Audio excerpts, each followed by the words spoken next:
It's the cold hard truth.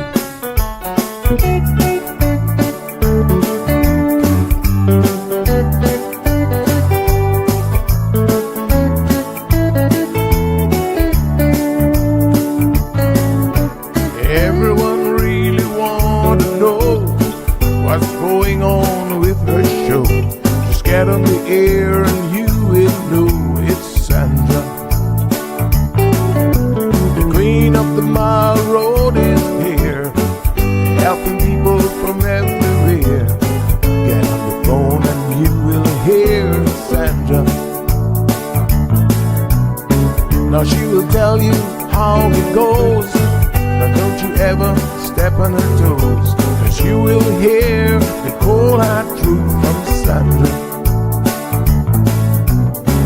They say she's the hero in town, helping people from all around. You get a call, your money is found, it's Sandra.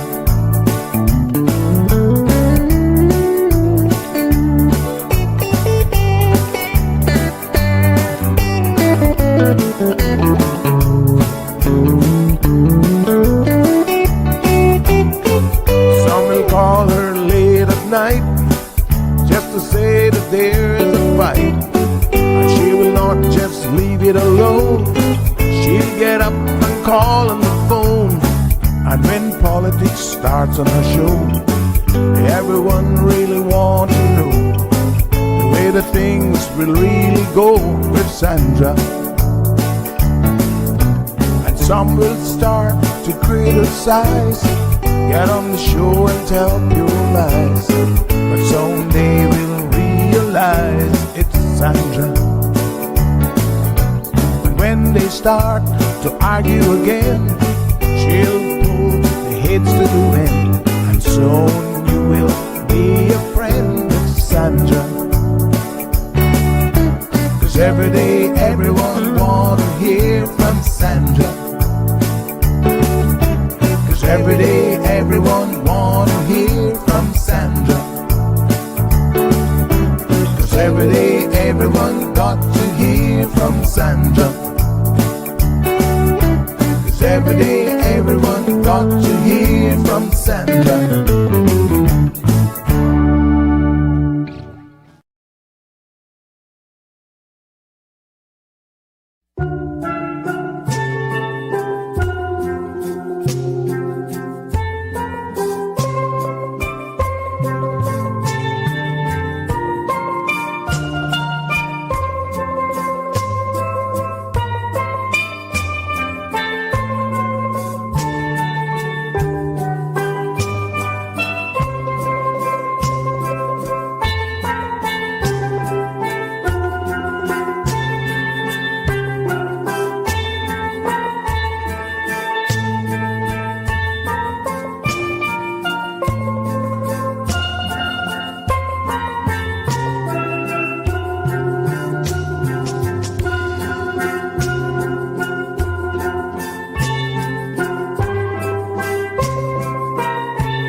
morning, good morning, good morning, K-Man. How is everybody doing this beautiful, beautiful Thursday morning?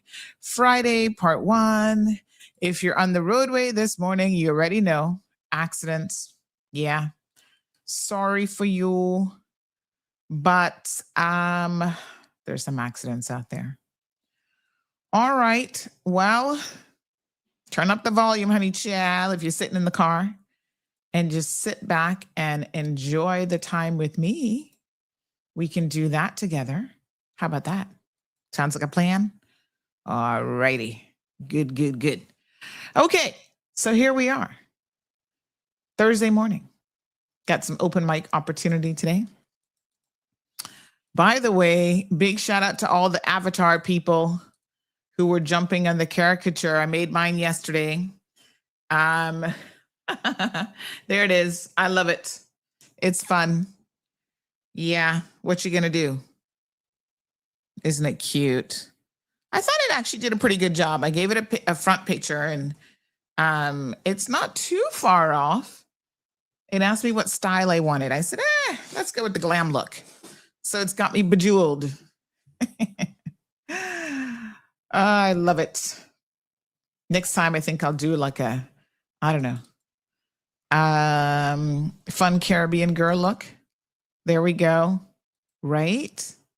Look at the necklace and the earrings. This is like worthy of a party. But I love how it captured so many elements. The mug is perfect. Captured my mug perfectly. It did the screens in the back perfectly. My little Marl Road sign.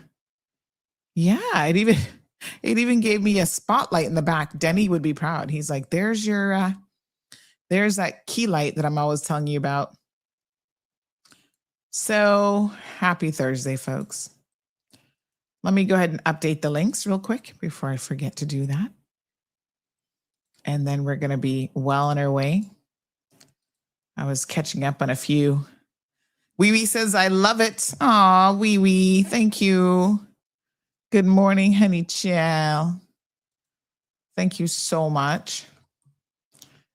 I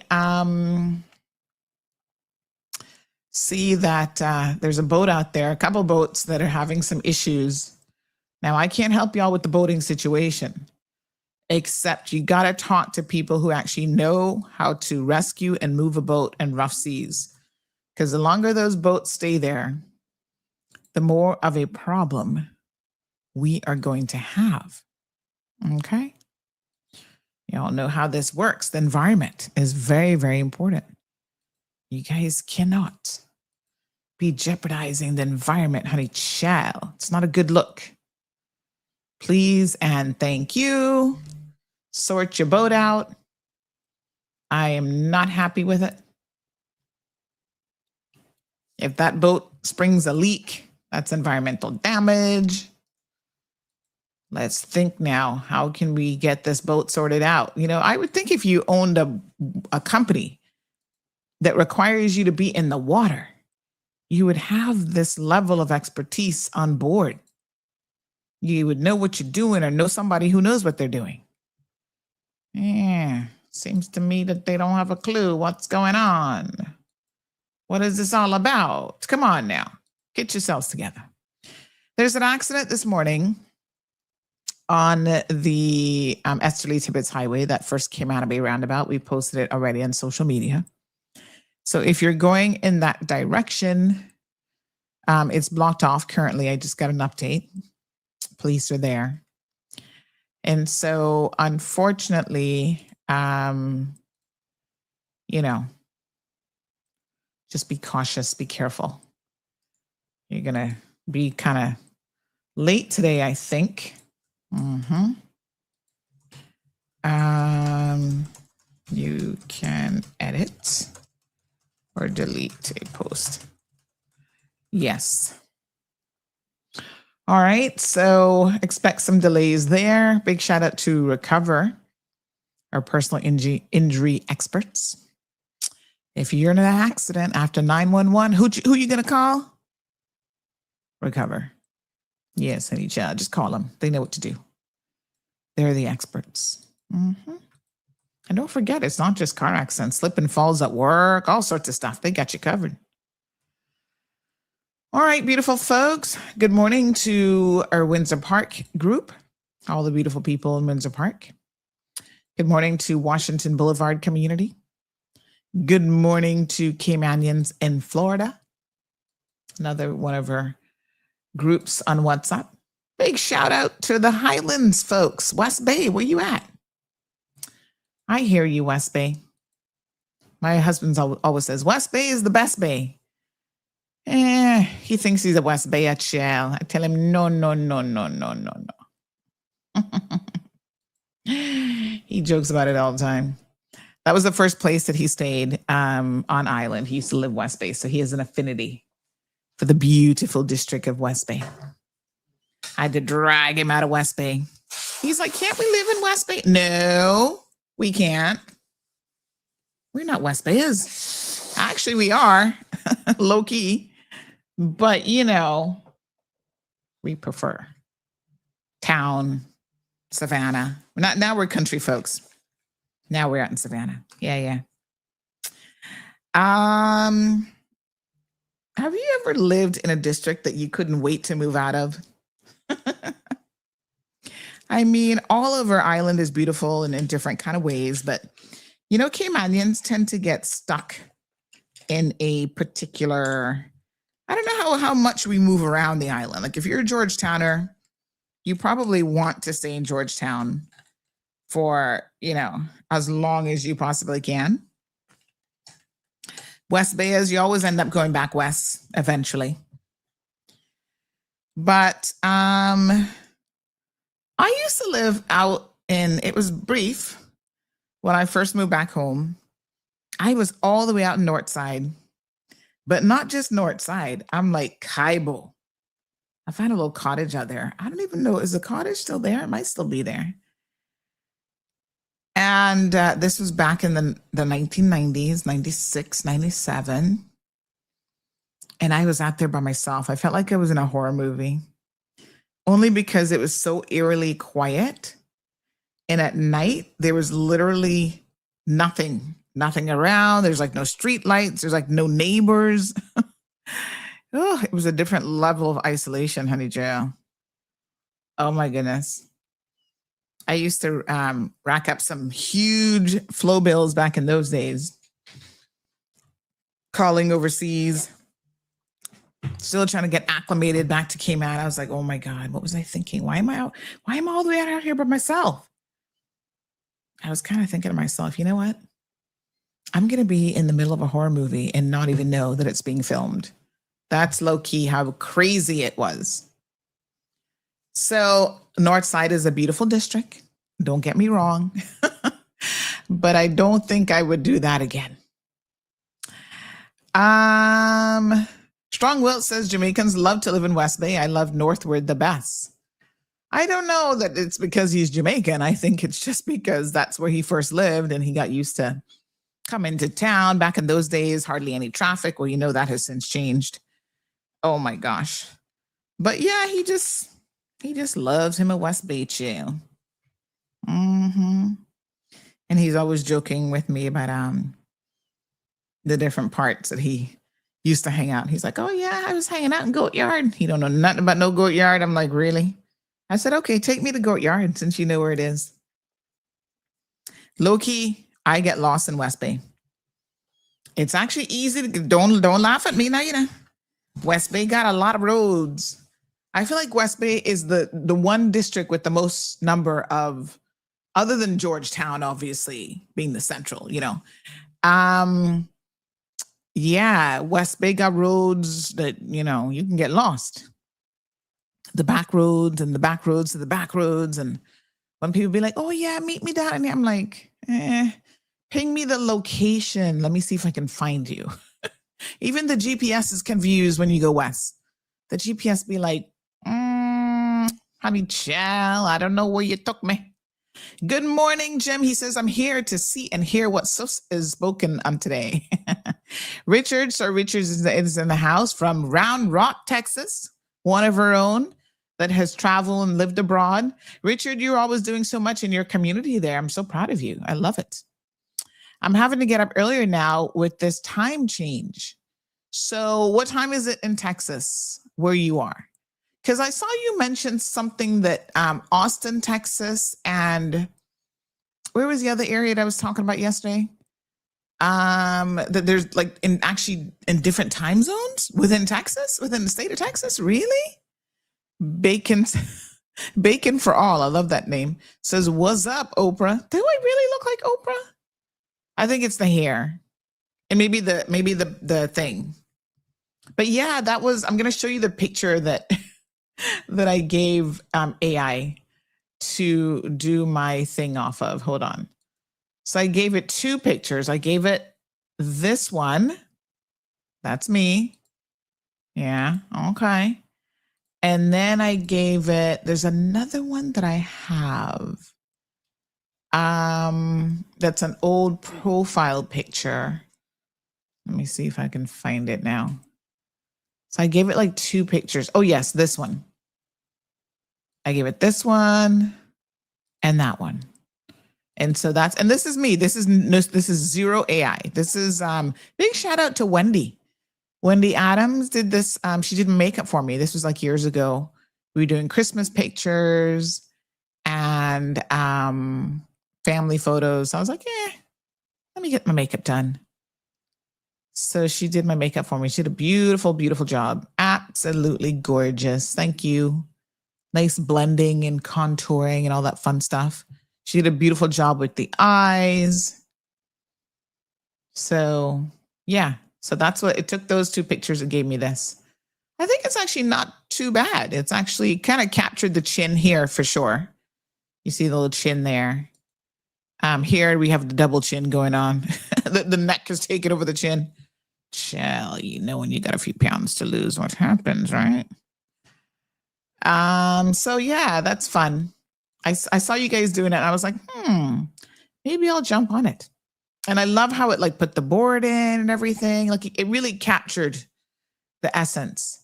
And I don't know how AI knew that I don't keep long nails because none of these pictures have my hands or nails in it. But guess what? It captured the whole thing because I'm not really a long nail person. So it kind of did it perfectly, I thought. Yep, it captured the bosoms. What can I say? And the notebook on the side, the phone, the headphone. I mean, the little details in it, even the chair in the background. Look at the chair. You see, that's where it picked up on the details here. Technically it's green, but that's okay. It still picked up on the chair in the background, the monitors back there. I thought this really did a fantastic job. I love it. Boy, AI is smart. We're in trouble. Mediocre people, y'all are in trouble. I hate to tell you. Wee. Marshall, good morning. Hi, Delcy. Where's hubby this morning? Ben and Delcy from Pembroke Pines. So yeah, I saw someone said, well, do you know that AI is going to steal your image? I'm like, honey, child, that from this time you started using social media, all those donkey years ago, I don't know how long we've been on Facebook now, over 10, 15, 20 years, your image was long gone. Sorry to tell you. And then they did mention that, AI is doing a number of the environment. I know, because it takes a lot of electricity but it's not the normal AI necessarily. It's when they do things like crypto mining and stuff like that does a number in the environment. And so I hate to tell you, but there's certain things you can't undo. Okay, let's go down memory lane for a second before we start talking about some of our local issues. Some of you young folks are not even going to remember this, but remember when we had CDs? We went to CDs, we had cassette tapes. Now I'm on the cusp of, I remember cassette tapes. Yes, that was in my lifetime for sure. When I was a kid, so cassette tapes were still around. But as I was coming into, my own, like CDs started to come in, and then we had the little micro discs. Like they didn't last very long. Like they were like a blip. Like I don't even think I ever had one of those. But I literally have like 800 to 1,000 DVDs and not DVDs, but CDs, musical CDs, right? In my collection, I've still got them here. And I'm trying to think if we even have a CD player anymore. Oh yes, Marlon bought one of those things that has like a CD player, tape player, and the old record player in one. Like it's a little thing all in one. So he bought one of those a couple Christmases ago. Because then he bought these vintage. He's like a younger person, but his soul is older for sure. So he bought all of the vintage records, like Bob Marley records. You should see them. He has a whole thing. I don't know. He finds them on eBay from people and he just buys them. And he bought a ton of cassette tapes, and he bought a ton of the records, like to put on the record player. So yeah, he puts us on a record player. We sit here listening to Bob Marley from like the record player. The old, what were they called? Records, I guess. So yeah. So I don't really remember those. Like those were already going out when I was like growing up. So I probably would have been very, very young. So I don't have much recollection of those, but CDs, oh yeah. I was purchasing CDs. I was buying CDs, and I have a ton of CDs. Like I've got 4 of the big cases, and I think each one of those held at least 200. They were like double-sided pages, and they're in my closet. I'm hanging on to them. I'm not getting rid of them. Yeah. Then as I got into like university vinyl records, that's the word, girl. Thank you. Then as we started to get into the Napster phase, remember? Napster, and you had downloading. Oh yeah, I used to be in that, honey child. I'd be like, oh, what can I download? And of course, the music industry went bananas. Remember when they were like suing people, criminalizing it, throwing people in jail, and they didn't know what to do. You know, they just didn't know what to do. They're like, oh, people are stealing money from us. Multi-billionaire record industry that was stealing money from the artists. They were upset that somebody finally figured out how to steal money from them. And then that kind of went through a phase. Now that's largely disappeared. I don't think people do that anymore, right? You guys don't really go online looking for music, maybe movies still, but I don't think you do music anymore. And then we had, now you have streaming services. So Apple Music and stuff. So the record industry, and this just shows you businesses in general, kind of took a minute to try to catch up with the technology. So when they figured that people had unlimited access, no longer dial-up, remember that annoying sound from dial-up? Yeah, we don't want that no more, and all this kind of stuff. Eventually, we got to the stage where people would just go online and stream their music. Now, I'm going to tell you the truth. If I want to listen to something, I go on my phone. It just shows you how much the technology has changed. I go on my phone and I listen to, what's my music app called again? Hold on. The one that iHeart. So I listen to iHeart Radio. And then, obviously, if I'm in the car, sometimes I listen to traditional radio, but iHeart is in the car too. And here. The second I see here, I'm listening to Throwback. Oh, I love me a Nelly. Remember back in the day?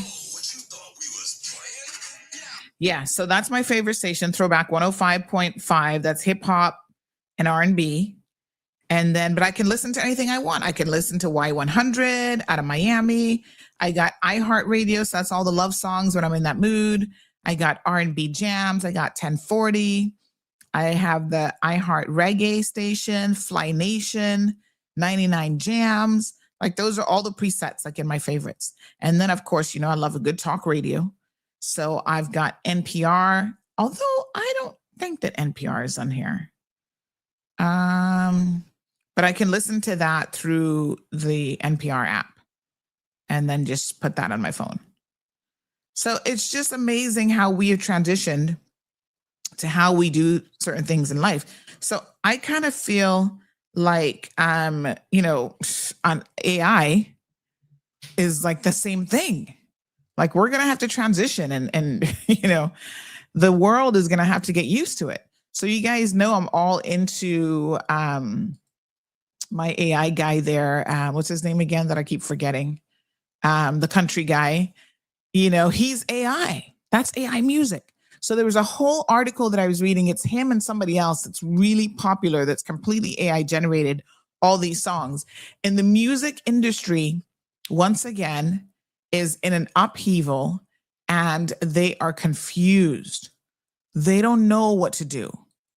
They're just like, well, this is going to, just upend the music industry again. It's not fair because how do you compete with AI and how do you get AI to walk up on a stage and accept a Grammy? I mean, it is literally just crazy.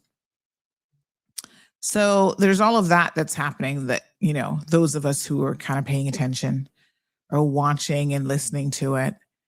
And I don't know what it's going to be like in 5 years. I don't know what to tell you. 10 years, how much AI is going to change things like the music industry. Are we going to pretty much be listening to AI characters? I have no clue. Good morning, caller. Good morning. Hello. Sunday. How are you? Oh, doing well. Good. Not as good as you, but anyway. I like those AI generated. Aren't they nice? Some of the songs are very good. Oh, the images. Yeah, the images. Right? Yeah. Those are nice too. Well, when I heard you talking about the cassette tapes and so forth. Yeah. Back in 1970, we had like one of the first record stores and came on. Wow. And what was out there was cassettes. Uh-huh. The cassette of those days, you had to take it out of the deck and turn it over. Get the other side to play. Oh. In came something called 8-track tape, which was very, very popular. I was installing tape decks in the 70s, early to mid 70s. And 9 out of 10 decks that you installed in anybody's car was an 8-track. That's how popular they were. Yeah. Right? And cassette was almost out, but then they brought in the auto reverse cassette. So you push the cassette in and it would play one side and then automatically reverse. And the other thing was the 8-track took up a lot of space. In fact, radio came on, you used to use a type of 8-track, or 8-track, they were 8-track.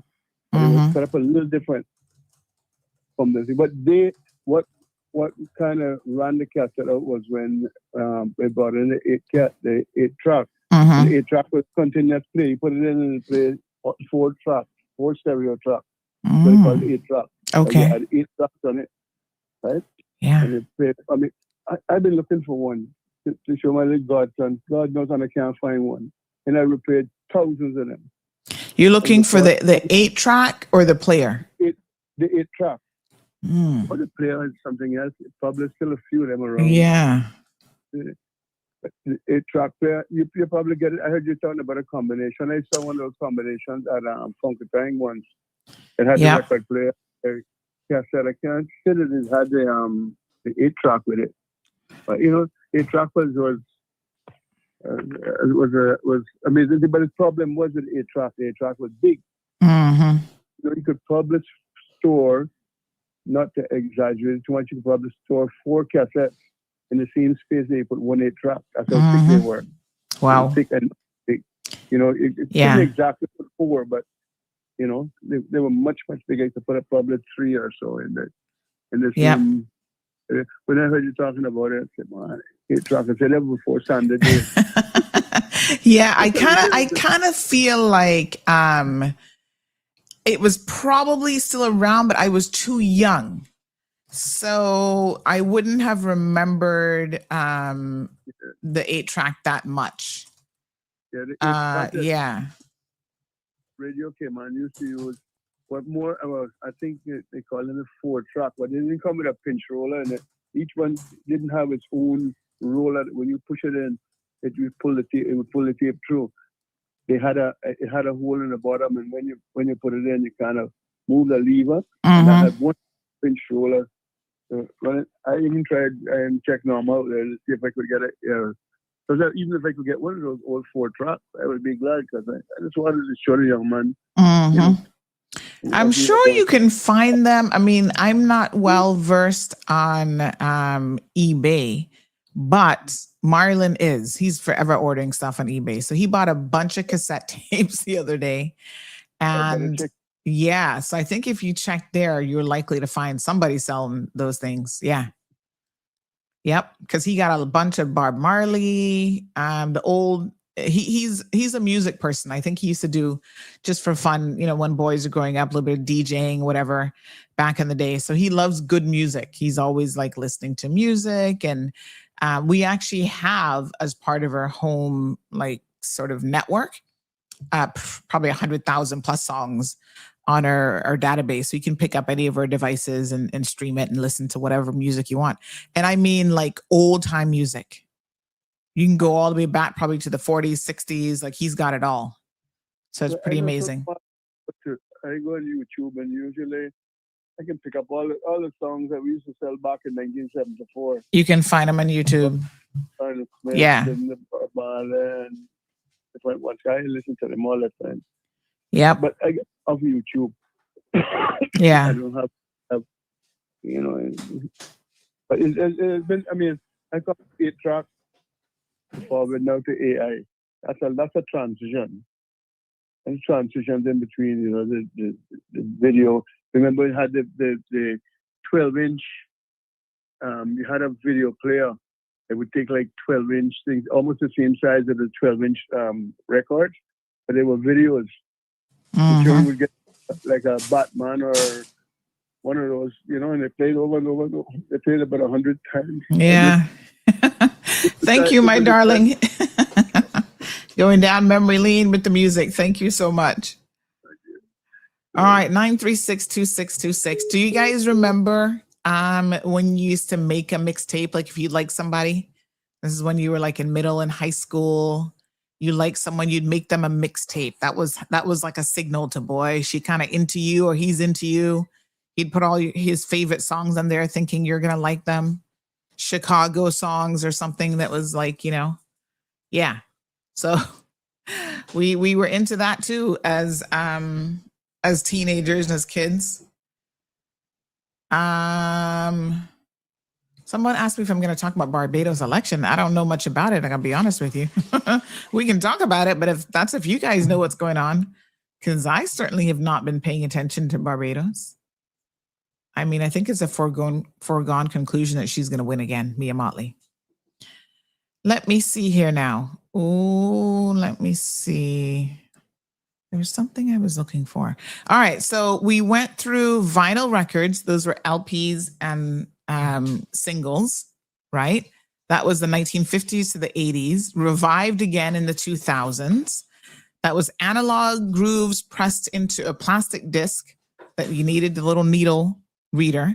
Then we went to reel tapes. Those are magnetic tapes, used mainly by professionals and hi-fi enthusiasts. That was the 1940s to the 1970s for high quality analog recording before my time. 8-track, which the caller was just mentioning, cartridges. Those were the chunky plastic cartridges with an endless loop of magnetic tape, popular in cars in the late 1960s to 1970s. By the way, you guys realize for a hot minute now that cars do not even have CD players anymore. They're gone. Mia Motley won already, honey child. I knew it. I think that was going to happen. But I'll let Renee know to do her little story on Barbados election. Mm-hmm. But yeah, most vehicles now have obviously no cassette tapes, but even CDs. I'm trying to think of the last car I had that had a CD player in it. It's been a minute. And in fact, the really crazy thing about it, at one point I had a car. I want to say that it was my, I had an Integra. Was that an Integra? I think so. And I put a multiple disc CD player in the trunk because sometimes I'm like, no, I want to listen to more than one CD at the same time. And I don't want to keep taking it out. So you could install those. Remember back in the day, you could have those added in to your trunk. Mm-hmm. So we had compact cassette tapes. Those I remember. They lasted till about the 1990s. Then we had compact disc CDs. So this is when, I started to kind of come into my own, like in the music genre. So they were introduced in the early 1980s, but really became popular in the 1990s and early 2000s. For a brief period of time, we had the mini disc, but they barely lasted. Then we went to obviously MP3 files. Though that was the day of USB sticks, compression and hard drives, Napster. What was the other big one other than Napster? There was another one that you could download that used to get us in a lot of trouble. I can't remember. But MP3 changed the world, I feel like. That file format was like, whoa. And then we went from that really now to these streaming platforms. MP3s are still kind of around, but most people aren't going out there and sourcing their own MP3 files anymore, like how we used to back in the day. Used to source them and burn them on a disc. Remember, I used to buy like the big thing of 100, CDs, and I was burning all kind of stuff. You could copy programs, you could do music, you could do your photos on those. And then we went to USB drives, little USB sticks. So cars don't have CD players anymore. Most of them have a USB drive. Now I'm going to share something with you guys. You guys are going to find this interesting, I think. I was going to tell you about this before Christmas, but somehow we never got around to it. And so I'm going to tell you this now. I kind of low-key, LimeWire. Yes, Nicole and Greg, Rennie, that's right. LimeWire, that was the hot one. That was the hot one, LimeWire. Yeah, I'm sure I used LimeWire back in the day. So yes, Al, LimeWire, that was it. That was a big, big one, boy. They were always trying to shut them down. So let me show you something. Okay. Now, I feel like part of me wants to tell you about this and part of me doesn't, because you guys are such horrible drivers. You don't need anything else that's going to distract you on the roadway. But one of the things I like to do when I'm driving, I like to listen to music. And I also like to listen to my YouTube channels or even my TV channels. Now, you're probably thinking, how the heck is Sandy doing that? I got a little device here. I plug it in to, what this does is, it's a little box. I'm actually going to give this to a guy today because there's a guy I want him to get used to it. So I'm going to open his up. I got one in my car, but I'm going to just open this up. I had another one here somewhere that I don't even know where I put it. But anyway, let me show you guys what it looks like. And so the idea here is you get YouTube, and like I said, I don't want y'all sitting there watching YouTube be running up in people because I can see it happening already. So these are basically little AI boxes, Android boxes, tiny little things. They come different brands and whatever. So this is it. This thin little thing can allow me to have, it's almost like a bolstered up CarPlay. So if you're familiar with your CarPlay, your CarPlay gives you a lot of features, like you can take calls through CarPlay and your phone. You have your maps, goes from like your phone to then your display in your car and all that kind of stuff. So this little device allows CarPlay to be like on steroids. So I can get Netflix. So those long drives in traffic, when you have kids and they're just like, they cannot take another minute of traffic or talking to you, you can put on a little Netflix movie. They stay in the back seat. They might have to, kind of lean over a little bit, still got on their seatbelt. They can sit there and watch their little shows and stuff. So when I'm stuck in traffic now, I got 10, 15, 20 minutes or more, heaven forbid, I can actually listen and learn, like one of my YouTube channels that I like to watch. Helps me kill time, makes time go by quicker. So these are great. I got YouTube, I got Netflix, I have, what else is on there? Music, if you want. I can even install the TV system that we have. I can install it on there, and I can watch live TV. So if I don't want to miss, BBC or whatever news channels, or if I want to sit there and watch TLC as I'm driving, there you go. I can do that too. Modern technology is amazing. So it works on most cars. You do need to have wired, like the car needs to be able to recognize wired CarPlay, which most cars do. The only car that I've noticed is a real problem, 2 cars. Forget about using it on a Tesla. And then the second car is BMWs. BMWs have their own proprietary, what do they call it? It's the entertainment thing, but they have a specific name for the BMW ones. Info something they call it. But anyway, their system is very, very different. So you need to get like only specific ones will work on BMWs. And then you need special cabling and you need to turn this on, and that BMWs are complicated. They don't want you using other stuff on their stuff. But anyway, yeah. So that's been the latest thing that I've been into. But let me show you just really quickly the little players. What are they called? They have like everything in one: cassette, DVD players, everything in one. So you can get these, and they're not really that expensive. They're an 8-in-1. Yes, here we go. Ooh, they've got it on sale. Coupon price. Huh. They have different colors: mahogany, black, espresso, white, and then oak. So they have like a bunch of different colors. But here's what it looks like. It's an 8-in-1 system. So you can I'll show you this in case you're in the market. Go check it out. So this is the one that we have. Comes with a little remote control and everything.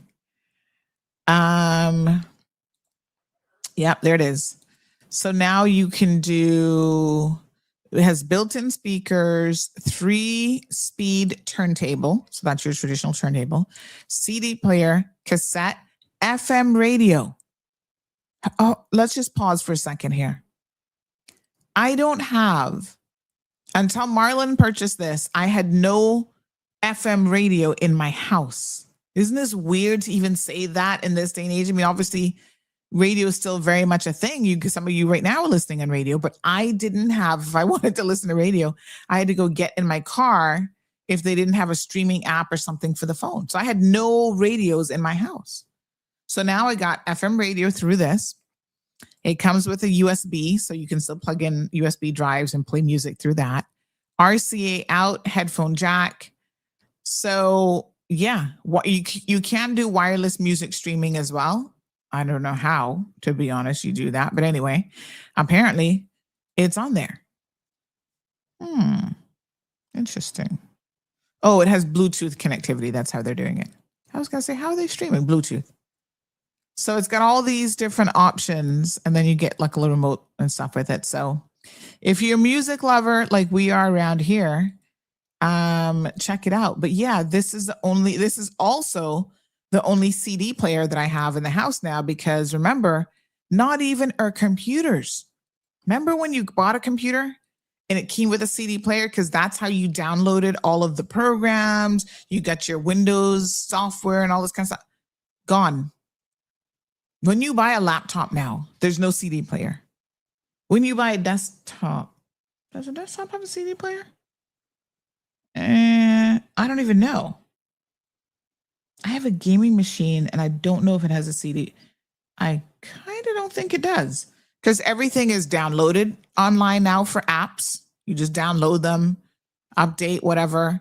And then you have the jump drive, which I guess if you're really desperate, you might need to use that. But I don't hardly use that anymore. I tell you what I do use jump drives for, especially as an Apple user, for phones. So I easily transfer video and data off of my phone onto jump drives and smaller drives. So praise the Lord, Apple now for the last couple of years finally has the USB-C connection like the rest of the world. They got up with the time, stopped trying to use this proprietary foolishness that was killing us. And so life has been easier.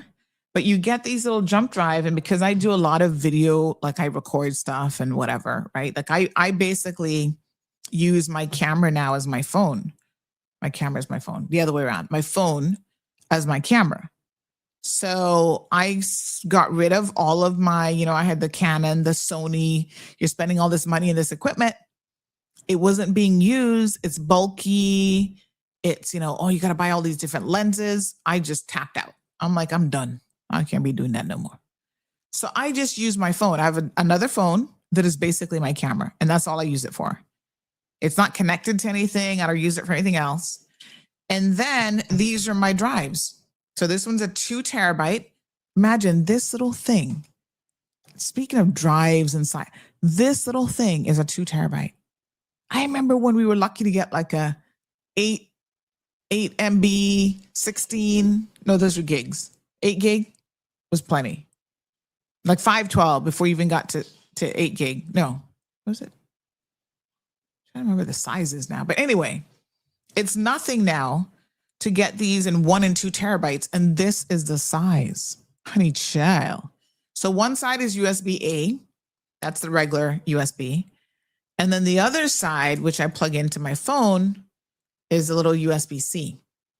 So anything I just want to download from my phone, because for a minute it was hard to download stuff from an Apple device. You had to connect it to computer and do this and that and whatever. Now it's so easy. I just transfer the files here. And then this is another one that I use. This one's a little bit bulkier. I can't remember how many terabytes this one is. This one claims it's super fast. But yeah, so when I go and do like a lot of my remote interviews and stuff like that, I use my phone because now that's 4K, 8K, whatever.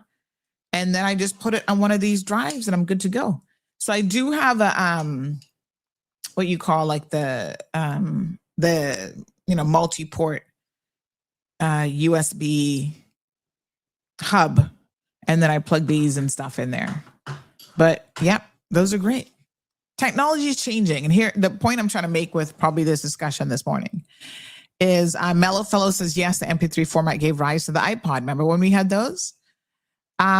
Which link, Jerry, are you looking for the CD player? Because here's the point. Technology is not going to ever stop. So AI is here whether you like it or not. And yes, AI will somebody, it's going to take your job. Yes, it may take your job, but AI will only take your job if you are one of those people who can't get with the times.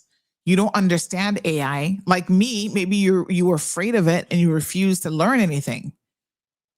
So last year, I threw my hat in the ring and I said, okay, I give up. AI is not going anywhere. I might as well learn how to use it. And then I become more efficient, more effective. I save time. And so it ain't going to be replacing me anytime soon because I am using AI as a tool. And that's how you got to look at it. Don't be afraid that technology, artists are like, oh my God, AI is going to, steal steal music from me and I'll never be able to compete with an AI. What do you call it? I'll never be able to compete with an AI artist. Well, maybe you can't compete with him because the words don't mean shit to me. I keep forgetting one of his songs has a little, afraid, don't get upset. I mean, who can compete with him? I made mistakes. I've done my time. I mean, but see, he's the guy. Let me be clear now. The music is AI, right? And the artist name, whatever his name. But this guy in the video, he's making bag off of basically lip syncing to the AI songs. And I mean, look at him. This is like eye candy on steroids. You can't help yourself. So I like it. I'm like, yes. Combine, maybe this guy can't even sing at all. I don't know.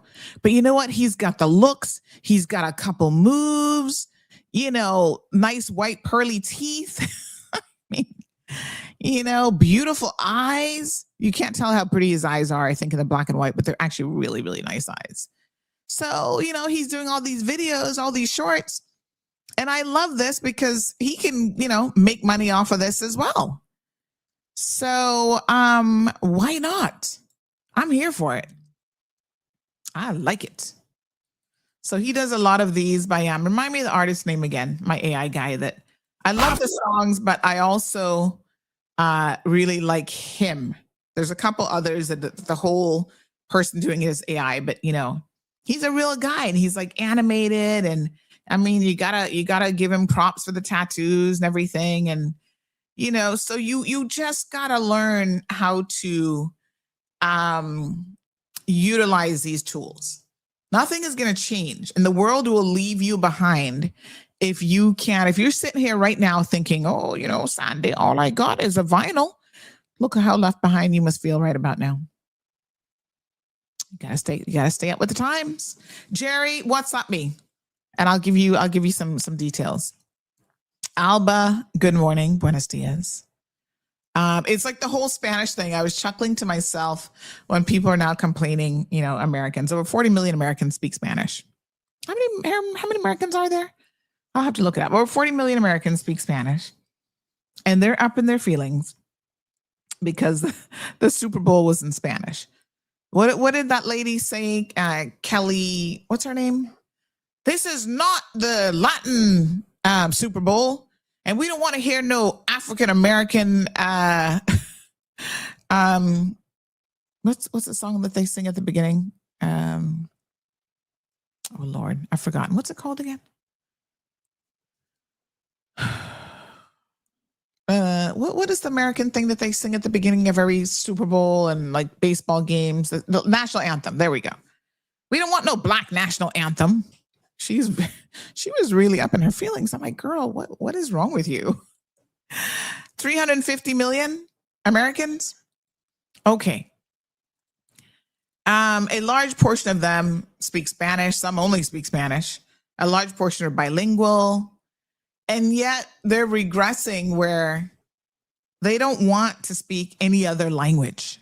Only good old-fashioned American. And I'm like, well, American ain't a language, but anyway, English.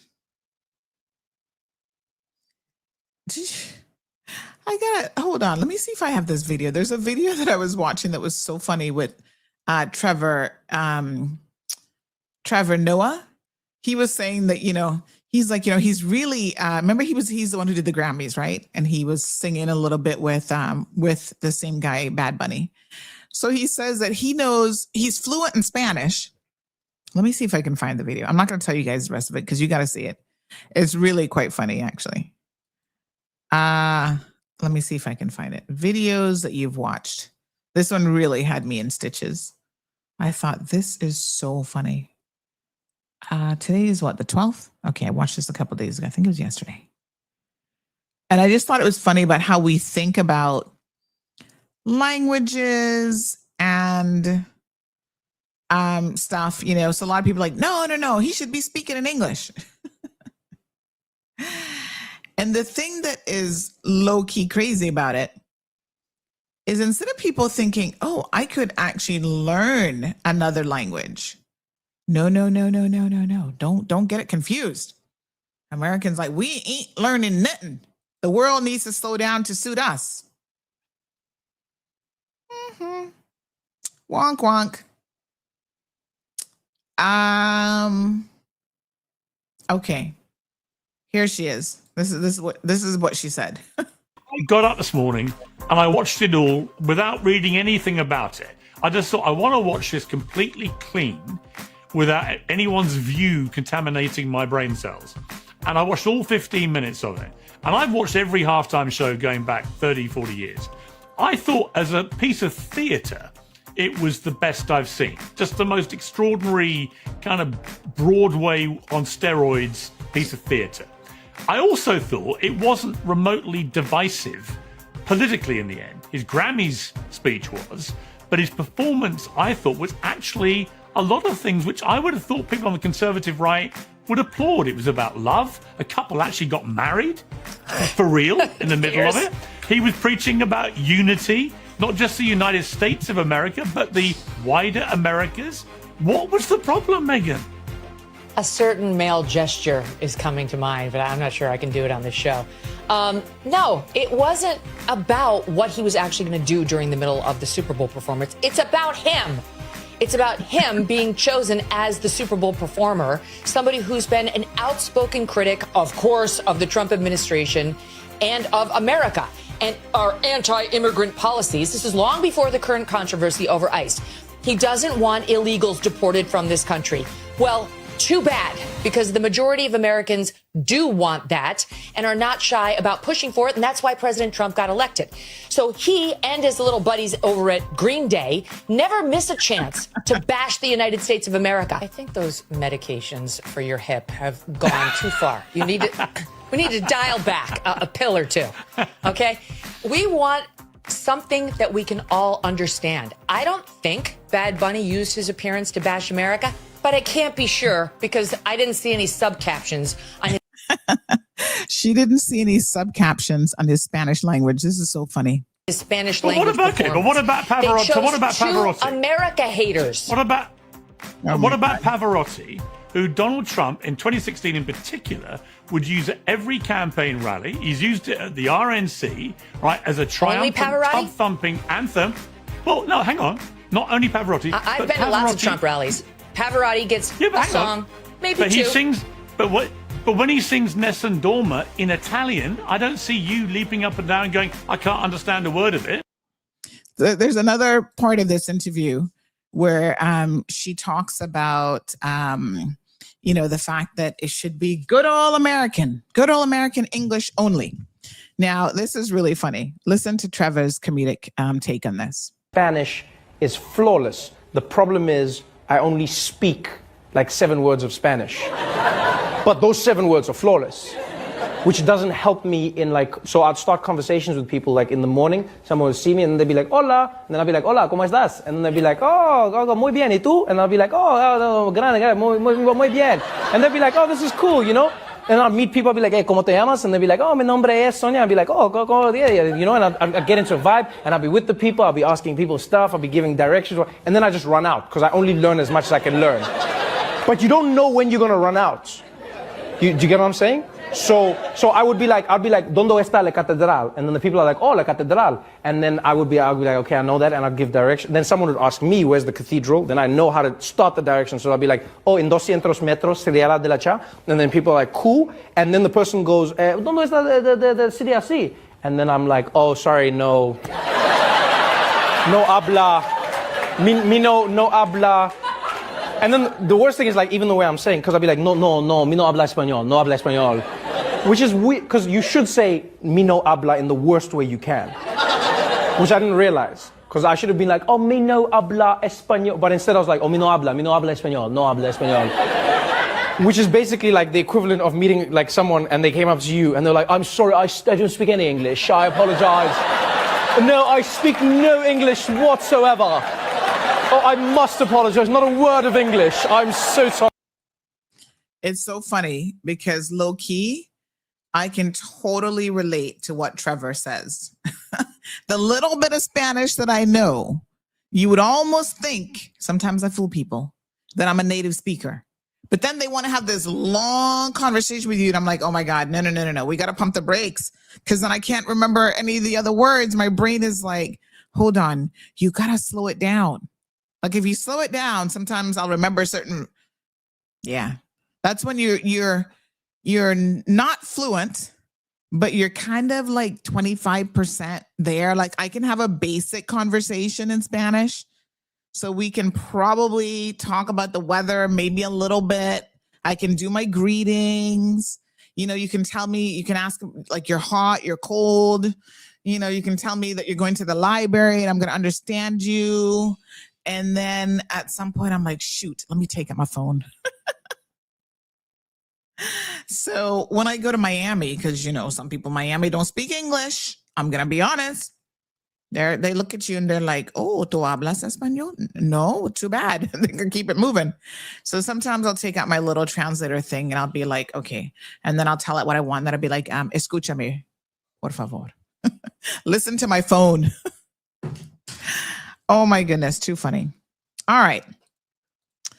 Let's Oh, we got someone just sent a message. Says working and looking great. It feels good to be protected just in case something happens. So last week when I was telling you guys about the guy who ran into the taxi driver after yamming a whole thing of food, you know, good thing he had that rear camera view. Someone was listening. They said, Sandy, I need 2 of those dash cams right now, today, please. I got them delivered and they just sent me a message saying working and looking great. It feels good to be protected just in case something happens. Congratulations. Wonderful. Now, let me give you a bit of advice. You can actually turn off the display. So go into your settings. I don't have my display on all the time because sometimes it can be a little bit distracting, although when you look at it, it tells you your miles per hour. So that's good to remind you of your speeds. But yeah, sometimes that can be a little bit distracting. So I tend to turn it off after a couple seconds. So you can do that, just FYI. And hold on one second here. Yeah. So yeah, these dash cams, this is like having insurance in your car, additional insurance policy. Because, you know, there's so many bad drivers out there that you got to be catching stuff on these crazy roads. So I'm glad that you got your dash cams installed. Well worth it. Well worth it. Trust me.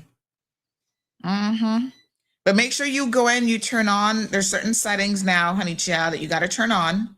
So make sure you do that, especially with parking mode. So there's a couple different options for parking mode as well. So unlike a lot of these dash cams, people are like, oh, well, you can go buy a dash cam for $100. Yes, you can. But you're not going to get the kind of features that you're getting in this one.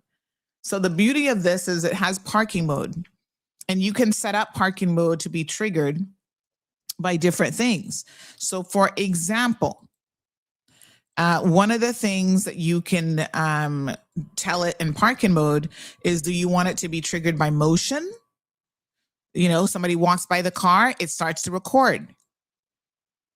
Some of y'all need that when you got multiple people you're seeing and, you know, your other girlfriend trying to spy on you, or maybe come and scrape up your car because she's pissed off at you that you keep dating so-and-so. So you've got that option. You can do motion because people hit you when you're parked. And so, you know, you turn that on. It's got 4K with this thing called triple starvis, which is basically the technology that makes the license plates more visible. So those are really good, low light capability. You get 5 things in this kit. Somebody's asking for the price, $450.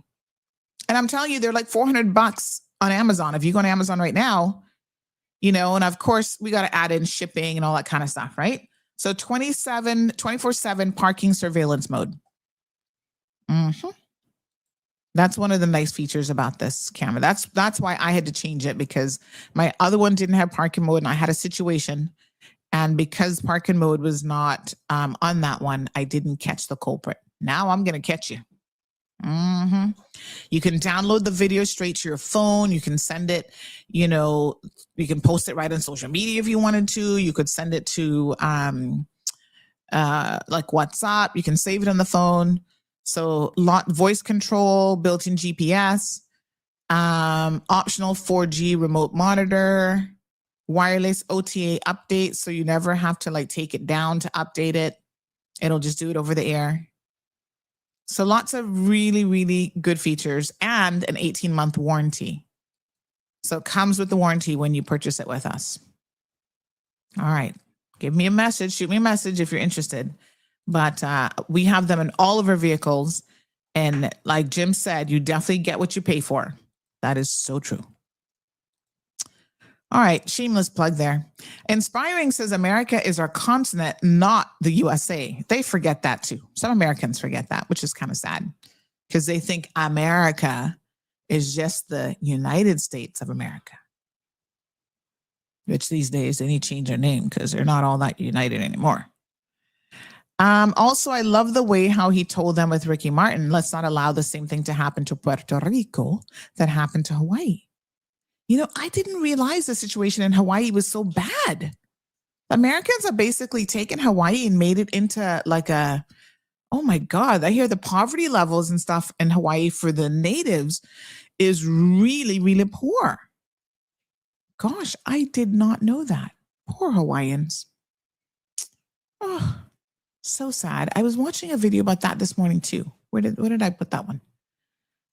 Yeah, there's so much that I have been learning as a result of even this Super Bowl situation about Puerto Rico that I didn't know. I've never been to Puerto Rico. Mind you, there's a lot of the United States that I haven't been to that I really should perhaps go check out as well. But right now ain't the time to be checking out nothing in America. I hate to tell you, but I'm one of those people at the moment. I'm like, okay, I'm going to go in Friday morning and come out Friday night. So when the agent, when you go through immigration, they're like, how long are you here for? Tonight? No. When are you leaving? Tonight? They almost can't believe their ears. They're like, what? Yeah. We're going to be in your country 12 hours and then we're leaving. They're like, oh, okay. Mm-hmm. What a mess. What do my Honduran friends say? Okay, let me see if I can remember. Que planchera. That's like the equivalent of saying, what a mess. All right, let me see now. There was something else I was looking for. I'm going to find the video about Hawaii and I'm going to post that up later on because it is really, really interesting. I had no idea about Hawaii. When are you coming back? 105 is in Miami. We listened to that too. I just told you I'm not coming. No. No, gracias. Mm-hmm. All right, honey child, Cuba. Aw, I'm feeling so bad right now for Cuba. Somebody was reminding me yesterday. They said, but Sandy, those poor Cubans really going through it right now. And I feel bad for them, not just because we have family in Cuba, because child, I'll be forgetting about the family. Poor them. I mean, I'm not really in direct contact with them. My uncle used to do, he was the head of the family and he would, help them and send them money and go and visit them and all kind of stuff. Me, I think I met them like once or something. And me and my, broken Spanish was talking to him. But I don't really know them. But I feel for all Cuban people right now who were living there because they also got hit, rightfully so. Somebody would say, remember, they got hit by Melissa as well. And nobody here was galvanizing to send the poor Cubans, nothing. No one was really helping. So unfortunately, Cuba right now is in a free fall. So yesterday, Cayman Airways made the announcement that some of their flights going into Havana might be disrupted, because of what's happening there. And so we saw the press release. I know we touched on it a little bit yesterday. And I had to reach out to Cayman Airways with some more questions because I'm thinking, okay, that jet, we have the 787-8, basically the MAX 8, but they rename them. And I said, those, they can go long distances. Well, what's the problem? I mean, certainly we can fly from here to Cuba and back. And they said, it's not just the fuel. You're thinking very linear. This is why you got to ask questions sometimes, because I'm no aviation expert. I don't know how all this works. And they said, no, not just the fuel. We're thinking much broader than that. We need fuel for ground equipment, not about the fuel for the jet. We need fuel for ground equipment. There are hotels and food for the crew and passengers, potential unrest because of what's happening there. So they're very closely monitoring the situation in Havana, but they're giving people the heads up of what's happening there now may actually impact our ability to go into Havana. And I thought, my God, those poor people, they rely on tourism. They need that money. Although it's not really coming from the US. And I was, as part of my tutorial, it's so funny because I told you guys yesterday, I had to quick time get off of the show because I had a tutorial from my school that I'm doing, my course that I'm doing at 10 o'clock. And so we have to submit articles that we've written and then we get graded on them and whatever. And so my tutor was saying, well, what are you working on currently that you might submit for your next tutorial? I said, actually, I was going to do something on the whole Cuban situation. And so, he's all the way in the UK. He's like, oh, the Cuban situation, what's going on? So I had to kind of talk to him a little bit about what's happening in Cuba and how it has this kind of domino effect around the region. And, we will be getting more and more migrants because of this. So the government also, I don't know if you guys saw this story or not, but the government also issued a statement that they're basically setting aside land for this potential migration surge. This is serious. We need to pay attention to this, right? So they're setting aside, let me see. How much did they say? 8 acres? I don't know where they're getting eight acres from, but Cuban still got land. Hold on a second. Let me read the story. You see, I don't write a lot of these stories on the website, so I have to go read them myself. All right. So they've set up this mass migration committee. So the government, or Cayman Islands government, has established a multi-agency mass migration committee to address a potential surge in migration. So right now we have 26 Cuban migrants. Remember at one time we had like over 100 and we were able to get it down. We just had 10 that came in the other day via Little Cayman. And lately they've been coming through the BRAC and Little Cayman, right? And so this MMC, this Mass Migration Committee, has been established via the Ministry of District Administration and Home Affairs. So that's the Honorable Nicholas, that's the Honorable Nicholas da Costa. And so I like that the government is preparing. You see, this makes sense. A little bit of foresight, because experience has taught us that the worse things get in Cuba for those people, the more of them are going to take chances and leave the country, because they really put their lives on the risk, their lives on the line.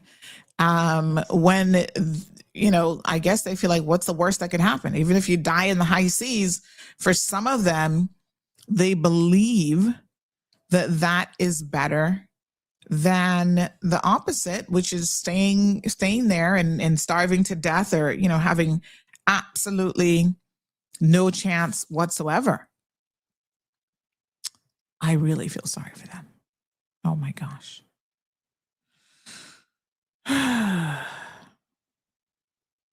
It's so sad. Okay. So they're going to be leaving in larger numbers, essentially, is what the government recognizes. Again, history has taught us this. So the Honorable Nicholas da Costa, who's Minister for District Administration and Home Affairs, confirmed that the government's approach to irregular migration is grounded in lawful control, humanitarian duty of care, and national security considerations, right? And again, we feel sympathetic towards the people of Cuba. Obviously, they're going through a lot, but it doesn't mean that we have the capacity to just open their borders and say, oh, come on, come. How many people are in Cuba? A couple million? Let me check. Hold on. I'll tell you. So as much as we feel sorry for people, Cuban population numbers. Let's see. Okay, so 9.7 to 10 million people in Cuba. Decline in recent years due to low birth rates, aging, and immigration. So the estimates reported an effective population, which is an interesting term, of 10 million, a little bit over 10 million as of 2023. And then they did international projections estimate their population in 2025 at about 9.7 million. And then other economic forecasts suggest the population could fall towards the 9.6 million, 9.5 million for this year, for 2026. So they have a population that is elderly and that is shrinking because of deaths and immigration outpacing the birth rate. So they're having a decline actually in their population. So of that, Havana, which is the urban, the capital, has about more than 2.1 million residents. That's in the 2010s. And they haven't really seen the broader demographic, my apologies, decline. And of course, the Trump administration, despite what the Latinos for Trump thought was going to happen, he has also been deporting those individuals, the Cubans, in record numbers as well, sending them back to Cuba. So it is a difficult situation because my heart bleeds for them on the one hand, completely. I'm very, very sympathetic to their plight. And I think that, you know, it's easy for us because a lot of us have never had to migrate anywhere else for opportunities. You see, I've done a migration for opportunities. When I moved to the United States of America at the age of 9, that's what that was. I was only 9. I didn't have a complex conversation about what that meant. But the only reason that I went was for opportunities. Opportunity at a better home environment, more stable home environment, opportunities for better education opportunities. And if I wanted to stay, possibly, you know, a better life. So when I became an adult, I made the decision that, yep, the last 15 years has been an amazing experience. I've learned a lot. It was interesting living in somebody else's country. I could never place a dollar amount on that in terms of the experiences, the good, the bad, everything shaped me into who I am and gave me a worldview that I think is really, really important. And more people need to migrate abroad and live in somebody else's country for a minute. But, you know, I was like, nah, I want to go back to my country. I want to see what's going on in my little island, which at that point I knew nothing about, really. Couldn't remember much before I left at the age of 9. I'm like, well, what's Cayman all about? You see, I'm a firm believer in this. There's one principle that I hold very, very true. And I was even having this conversation with someone yesterday of Jamaican heritage. I said to them, I would never encourage someone to go to somebody else's country and suffer more in their country than your own country. To me, that's illogical. So even when we're talking about this wannabe boss man doing his videos and complaining about how Caymanians are treating Jamaicans, I say, stick a pin, okay? If, this is a big if Caymanians are mistreating you in this country, and I don't care where you're from, if you're not a Caymanian and you're here and you're being mistreated and your life is worse here than it is in your own country, I beg you, I will help you leave Cayman. Because from a humanitarian perspective, that should never be allowed, right? But you ultimately have decisions and you have the power in your own hands. If you're not Caymanian, you have somewhere else to go.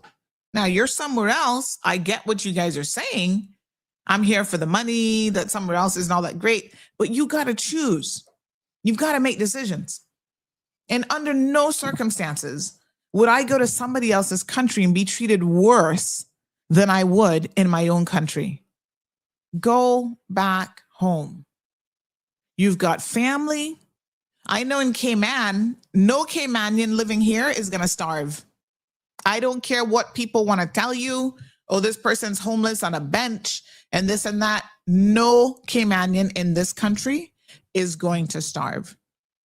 We have food banks, right? What you see a lot of times is people who are suffering from drug addictions and mental health. They're on the streets, but even to them, they're not skinny because they're starving, you know. They're skinny because smoking too many, you know, crack rocks makes you skinny, apparently. That's one of the side effects. But those people will eat. They can call or find people who are going to give them a plate of food. We are not going to let anybody in this country starve. Our government has committed themselves that, okay, maybe children are not getting enough food at home. They're not getting enough nutrition. So now we have set up a program where you get free meals in the schools. breakfast and lunch. Hopefully you can get dinner at home. Now, these kids have it so good that they're so ungrateful. They're out here wasting food from the cafeteria, complaining about the food that they're not getting enough. I've seen parents message me, Sandy, look at this a small portion of food. My child not getting the food. He's soon lose weight. And I'm looking at him going, child, your son could do with losing weight. Have you seen the child is overweight? But we become so used to gluttonous system where, you stretched out your poor child's little stomach that he don't know when he's full. He doesn't know the 80 rule, the 80-20 rule. Stop at 80%, drink water, and that got finished filling you up. They get snacks too? Lord have mercy. And y'all still complaining. Oh, they're not giving him enough. Look at this little bit of mac and cheese. He used to 5 scoops. I said, Lord Jesus. We don't know anything about portion controls, but that's a whole other conversation. Right? So the government has stepped up. They've admitted that maybe there are some children who are not getting access to, decent food in their homes. But again, I'm going to be honest with you. In a lot of those homes, I'm not denying that there's a degree of poverty here that might exist. But in a lot of those homes, people are picking and choosing what they're going to spend their money on, because I see those same parents have time to be going out, dressing up, getting hair done, braids that cost hundreds of dollars to get put in. All this hair by the pound, fake hair. They're getting nails done. They always on point, always beat. And then they talk about they not got money for food. Well, that's a matter of priorities, in my opinion. Stop getting your nails done. Do them at home. You can learn how to do these things yourself. Not do them at all. Just keep them short and put a little clear nail polish on it. You'll be fine. You don't have to go get all these expensive braids, fake braids put in your hair. That's hundreds of dollars every time you do that. Right? You got to have particular cars and you got to dress up particular. It's like, come on. Food isn't cheap, but if you prioritized and spent your money on food, you would be okay. Remember when I was telling you guys during COVID, there was a particular family. They were always going on, big time PPM supporters, of course. But they were always going on and on about, PPM is the bomb and they're so amazing and Windsor Park crew. And then always flossing. And you see this now, these are the conversations that we need to be having, right? I'm talking about Andreas Butte. I gotta tell y'all. So when they got COVID, I mean, mind you, every 2 minutes, this guy was flossing his Audi. Was it an Audi? Some Audi that he brought in from Japan, went and got it all tricked out with this and that and blah, blah, blah. And I got to tell y'all a joke about him. Oh, my God. And so he always talk about how much money they making every time on the gram, on Facebook, going out to restaurants. Oh, we're at Casanova's again. You do the math. If you eat out at a restaurant every single day, there's no restaurant in Cayman that you can go to really and have a sit-down meal that's as nice as Casanova's and you walking out of there and not spending more than $25. Plus, taking the kids, 3-4 kids, and the wife, so you do the math. The second he gets locked down for COVID or the family got COVID, okay, we ain't got no money. We need somebody to help with groceries. I'm like, wait a minute. How do you go from eating out at Casanova's every day with this bowl of pasta and going to all these restaurants, always posting it on social media, to all of a sudden you don't have no groceries in your house? Help me understand how that happened. Okay, all right, well, bless his little heart. Alric and other people in the community stepped up and helped out. Right? I said, later on, there was another request for food. I said, okay. I said, there's certain people I don't even trust to give a foster's card to. Because, when people are on drugs, they go and they sell the foster's cards to get the drugs. They'll do a barter exchange. They either sell it to get the money, or they give them the foster's card, which might be the equivalent of $100, $200, whatever, in exchange for the drugs. So you can't give them anything of value that they can easily convert. Right? So I said, no. You give me the shopping list. I will go shopping and buy you necessities. Here's the biggest joke. I got the shopping list that was the COVID shopping list. They didn't bother taking it off of the top, just forwarded me the same shopping list. And you know the things that I saw on there that made me understand what is wrong with us as Caymanian people and how we think? We not rated. Not at all. Because I saw steak on the menu and I was like blouse and skirts. Look here now. How you gonna put steak on the menu? Steak? I said to myself, I gotta show y'all the menu because I know y'all don't believe me. This is 2013. I know y'all looking at me like I'm crazy this morning. You're like, Sandy, stop lying on people. I hear you. And y'all know I don't lie. And I like to have my receipts. So let me show you the list because this is when I know Caymanians who claim that they're poor and they're in need, right? Y'all don't know. You don't know anything about real poverty. Y'all are spoiled beyond belief. Gabby said, don't come for the lashes now, Jim. That's my little side hustle. Oh, do you do lashes for people? Child, even to them expensive. Okay. You tell me if this looks like people in need, poor people who really need some help, or if this is just unadulterated greed. Okay. This was a list I got. Soap. Okay. I don't know what kind of soap. Bread, butter, bread times 2.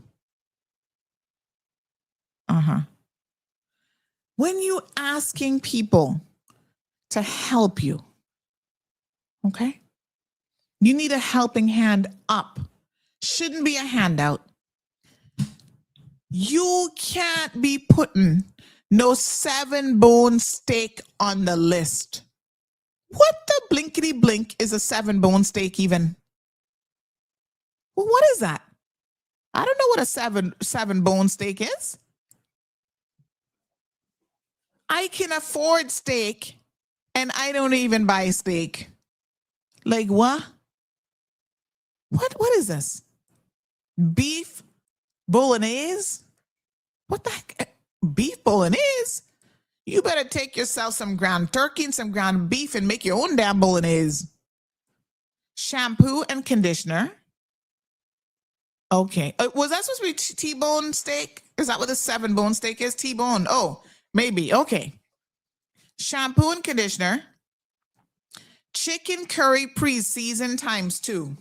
Once again, you know when you buy the pre-season curry chicken, it costs more money.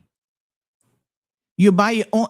Listen, this is what poor people would have to do. Now, first of all, if you're really poor, you know all them fowl that we have around the place? You go and grab one of them, like how my mother used to do. Pluck it. I've seen a chicken defeathered and chopped up and put in a pot. Okay, but we forgot those days, honey child. We can't do that no more. Yeah? But you can still get, you go to Progressives and you can still get the big case of chicken. You can season that up yourself. You get the big containers of curry. You get your fresh onions and bell pepper. You put your curry, your seasoning on yourself. When you have Foster's or Colonel's or whoever pre-season the chicken for you, you get that at a premium price. Now, if you can afford it, that's your business. I bought pre-seasoned curry chicken before, and then I add all my other fresh seasoning. No problem. But it wasn't in a time of need when I'm out there saying that I can't afford food. So, curry chicken pre-seasoned, butter, bagels, cream cheese, hair gel. That was another one that I had to pause that and go, look, you know, hair gel. You don't need hair gel. Once your hair is clean, just pull it back. You're a man, you can go without hair gel. Just cut it low. You don't need no gel in your hair.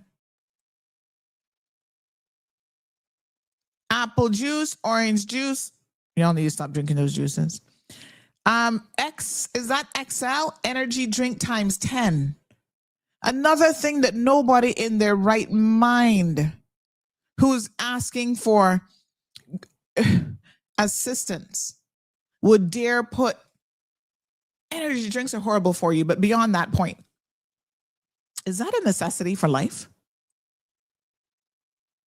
You're a poor person and you need to eat. You really need energy drinks? Roar says that list's getting expensive too. All right, oranges, lettuce, ranch dressings, at least I can have a salad, apples, grapes, bacon, eggs times 2, microwave dinners. Microwave dinners. Like what? Pizza for the oven. Chicken tenders. Kraft cheese slices. Beef is on the list again. I guess that's separate from beef bolognese. Again, if you got beef, you can make your own bolognese. But anyway, cream cheese made the list twice. A1 sauce, because apparently poor people need steak, T-bone steak or whatever it is, and A1 sauce. And oatmeal cookies. This is the COVID list. And then this was a list that was, you're down and out, you need a little bit of help, sent out again, the non-COVID list and the COVID list. Plain and Straight says, here, gel to stay home with COVID. You see, this is our people. These are Caymanians sometimes, not everybody. I'm not putting everybody in the same pot. Understand me clearly. Now, when I compare this situation to the poor Cubans that have come here, who I have helped, I have gone grocery shopping and taken stuff for them.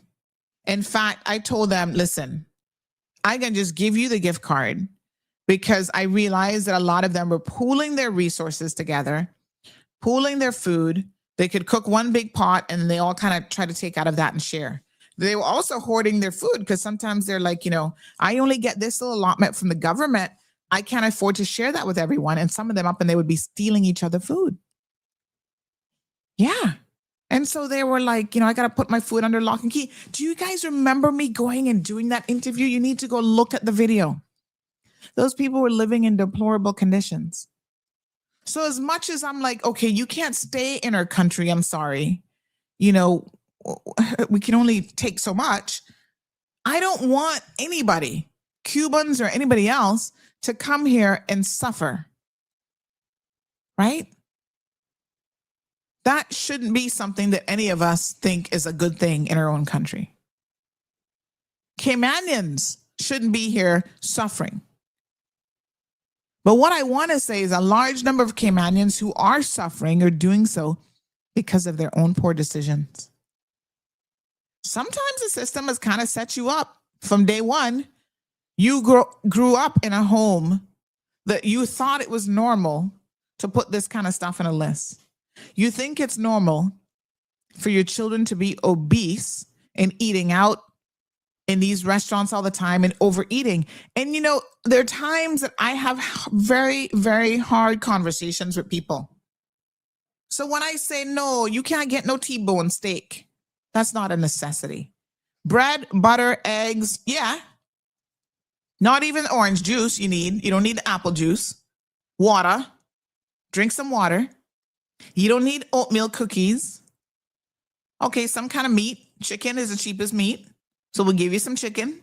You don't need hair gel. You don't need energy drinks. You don't need a pizza for the oven. You don't need microwave dinners. And you know what else? You know what else kind of conversation I had? I said, listen, I'm not trying to insult you in your family. Okay? Beggars can't be choosers. But when you have children, young children, that are obese and overweight, you're feeding them too much and probably too much of the wrong kind of food. So you've got to teach them some sense of portion control and self-control. Right? Children don't need to be eating 24/7. When they go out, they get a big bowl of pasta for themselves. It's like, why? At age 5, you guys stop giving them the child portions because their little stomach's so stretched out. And And I said, this is a real conversation now. This is what I said. You need to talk to your kids, right? And it's hard, especially when kids are in middle and high school. You know, people, if they think, oh, they're poor, whatever, they can make fun of them. And that's not nice. But you also need to have real conversations with your kids. Like, listen, mommy can't afford that. Or when we sit down, you can only get 1 scoop of rice instead of 4. Because right now, mom is not working, dad is not working. We simply don't have the resources for you to be eaten like there's no tomorrow, like there's no ending to the food. We have to share more. And if you're not really hungry, don't eat just because, you're used to constantly gorging on food. I'm willing to bet right now, if some of you are listening to this conversation, you're struggling, you complain about your grocery list, you're struggling, and you've never had a conversation with your children about cutting back in life. You've never had a conversation with your kids about portion control. You want the government to solve all of your problems. Oh, well, as a Caymanian, I deserve this and that. You don't deserve anything just because you're a Caymanian. The world that we live in doesn't give you handouts. Okay? A helping hand is one thing. A handout and an expectation is a whole other cup of tea.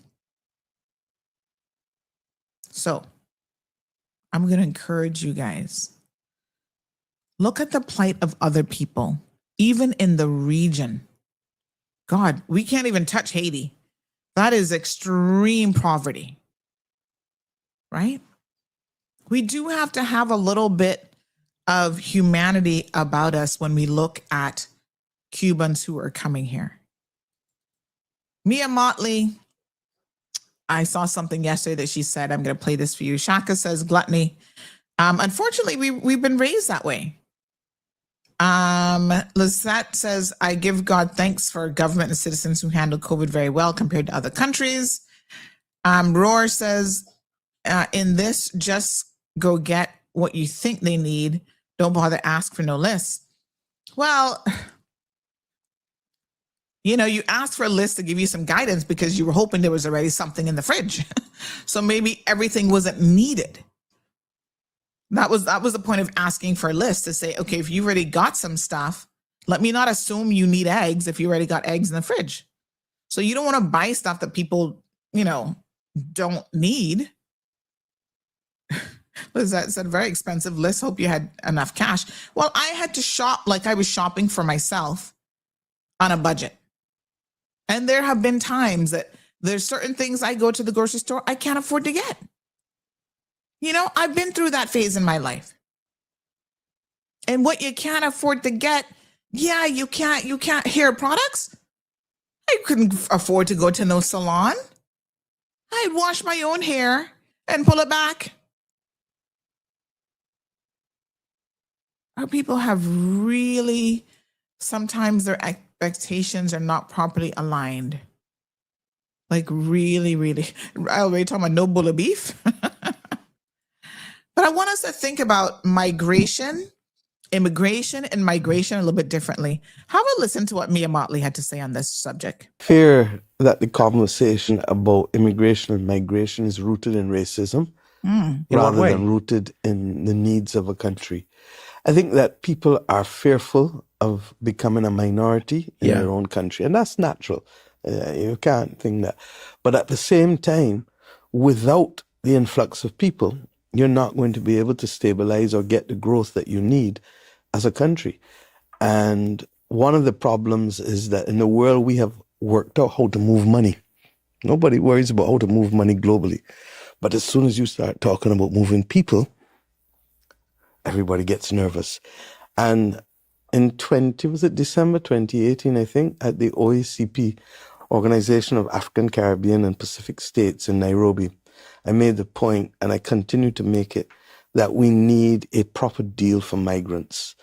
And this notion of people having to drown just because they want a better life when countries elsewhere actually need them and can provide opportunity and dignity to them, something is fundamentally wrong. So, there you go.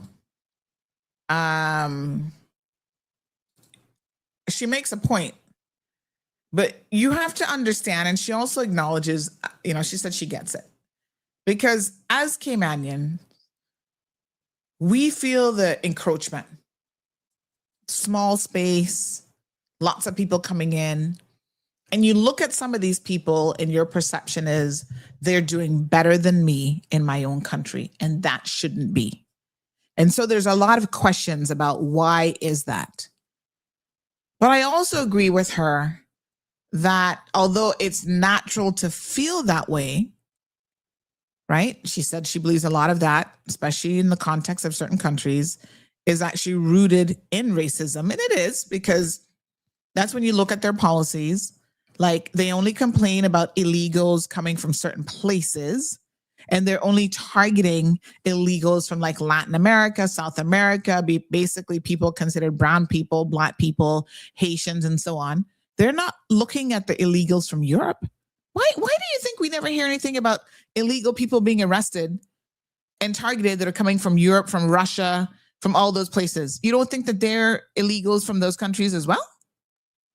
I'm just saying. So she acknowledges this very complex issue around immigration and migration. In the Cayman context, right? One of the reasons why we feel this encroachment on us is because we do have people here who don't understand our culture, who don't know our culture, and then a lot of times they don't care about our culture either.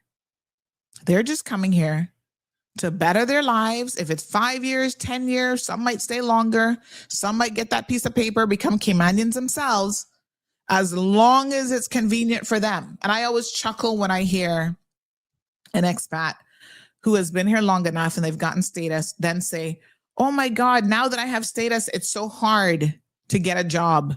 And I'm just like, really? You were having a better time or easier time getting a job on a work permit? That's basically what they just told me. And now that you have Cayman status and you're a Caymanian, now you're having a challenging time. And you look at them, you go, welcome to the club. Because there is some truth to that. It's a hot mess. It's a very complicated situation from the perspective that we have people who are qualified, Caymanians who are well qualified, who work hard and is still not being given the opportunities to advance in companies and organizations in their own country. Then we also have people who are not making the mark, right? They're the ones who embarrass us. Even if they're educated, they don't want to show up to work, or they don't want to show up to work on time. Every single holiday, the next day afterwards, they're going to take a day off. Those are the people. They might only be 10% or even 5% of any workforce, but they're the ones that are amplified and make us all look bad. And that's why they want to class us as, Caymanians are lazy and Caymanians don't want to work. And I have to pump the brakes and say, listen, some of the hardest working people that I have ever met were Caymanians. But we are now being undermined by the 5%ers, maybe 10%, who are lazy, who don't want to work, who want you to hand them a T-bone steak instead of them going out there and working for their own T-bone steak. And so all of this gets thrown into the mix. Then we have boats coming here from Cuba. So of course, then our feelings get displayed against them. And I have to say, what is it that a Cuban national is going to be coming here and taking from you, other than maybe your man? Because some of y'all, that's a reality too. Because y'all have married no good men. But other than that, what do you think that they're going to come and take from you? People who are less advantaged than you, who are disadvantaged in life, right? Who know real poverty, who have nothing. You believe they're the people who are a threat to you? I don't think that they are a threat to you at all. But you see, we get caught up in our feelings and our emotions. And yes, inherently as human beings, we are prejudiced. We have to work to not be. We have to work to not judge everybody with the same very broad paintbrush. Right? We have to say, no, wait a minute. Not all Jamaicans are like this. Not all Caymanians are like this. Not all people from Georgetown are this way, or people from West Bay, because as human beings, we want to clump people together in ways that are just easy for us to categorize. Good morning, caller. Hey, Sandy. Hey. With all due respect, please hear me out. I think we're all more prejudiced than we want to admit. I think some people are a little bit more biased than other people. I think that saying certain things about America or Americans is, and as you said, and I've mentioned, clumping them all or all of us into one basket is most unfortunate, most unfair, because not everyone is like that. Yep. And when it comes to why there is so much support for illegal immigration and to get them out of the United States of America, is because of what it is costing the American taxpayer, which is enormous. And the way they treat other people, not all, but many treat other people. When they think it's okay, like in Cayman, to fly their flag bigger and better and prouder than the American flag, no, unacceptable. When they take money to live off of and do nothing to contribute, no, not acceptable.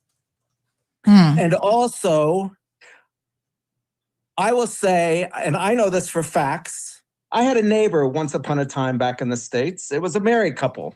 They were from two different countries. One of them was sent, was when they did that, I can't remember what they called it, when they got rid of all the Cubans, emptied out their jails, prisons, and sent them to the U.S. Merrill boat lift or whatever that was called. Okay, he did not have American citizenship. He was there for years. He was married. They had 3 children. They lived better than I did. They had a TV in the living room, 3-bedroom rental with a TV, color TV in all 3 bedrooms, 2 vehicles that he didn't even drive. They paid minuscule for rent. They had food stamps and always had food, plenty of food. But yet I struggled to make my mortgage payment, and I worked a full-time job and a part-time job. And I will also say, let me finish. I will also say my father served 28 years in the military, Sandy. He served the United States of America. He fought in World War II, Korean War, Vietnam War, and was prisoner of war. And when there's people that will fly the U.S. flag upside down, they're disgusting. When people will burn an American flag, they're disgusting. When they stomp on an American flag, they're disgusting. And I don't care if this is protesters that are Americans or who they are. They're disgusting as far as I'm concerned. And what Biden's administration allowed to happen to the U.S., nobody had any choices that were American taxpayers. They had to put up with it. They had to deal with it. And they are, and I'll say we are still putting up with it, and we're still dealing with it. But everything's turned on the people that are disgusted and fed up with this type of situation. So until people have walked in those shoes and lived that life, and just because there's one man that so many people hate, or one administration that so many people hate, don't say all Americans, because that's not the way we are. We are good-hearted. We put up with a lot, we deal with a lot, we give a lot. But the US is not a charity either. But yet we send billions of dollars, taxpayer dollars, out to other countries on a continual basis. Not anymore. Let's be clear. The Trump administration has stopped that. Sandy, wait, it had to stop somewhere. Okay. Well, he stopped it. Let me finish. When we're paying 30 to 40% of our tax dollars, our hard-earned tax dollars, out of our pockets to help all this shenanigans, I'm sorry. No, we don't go out every day working a 40, 50, 60, 70-hour work week, try to support our family, feed our family, and live the American dream when you can't afford it anymore because of the shenanigans that has been put forth. I am not going to say Trump's to blame. I'm not going to say Biden's to blame. The whole government system is to blame. And guess what? The funding that he has stopped going to poor people in Africa is not going to change how much you're going to pay in taxes. What he is doing with his millionaire friends and not making them pay the same tax bracket and the same tax rate that you paid. Trump got away with paying no taxes for years. That's why he's now trying to sue the IRS, because by them allowing his tax records to be released, you could see that the man paid no taxes despite claiming to be a billionaire. That is why y'all are paying such ridiculous rates. You know why, Sandy? Because there's a loop in the tax system. Trump did not create this loop in the tax system. The U.S. government created this loop in the tax system where certain companies don't have to pay taxes based on this particular loop in the tax system. And the point is, he's not going to be changing that.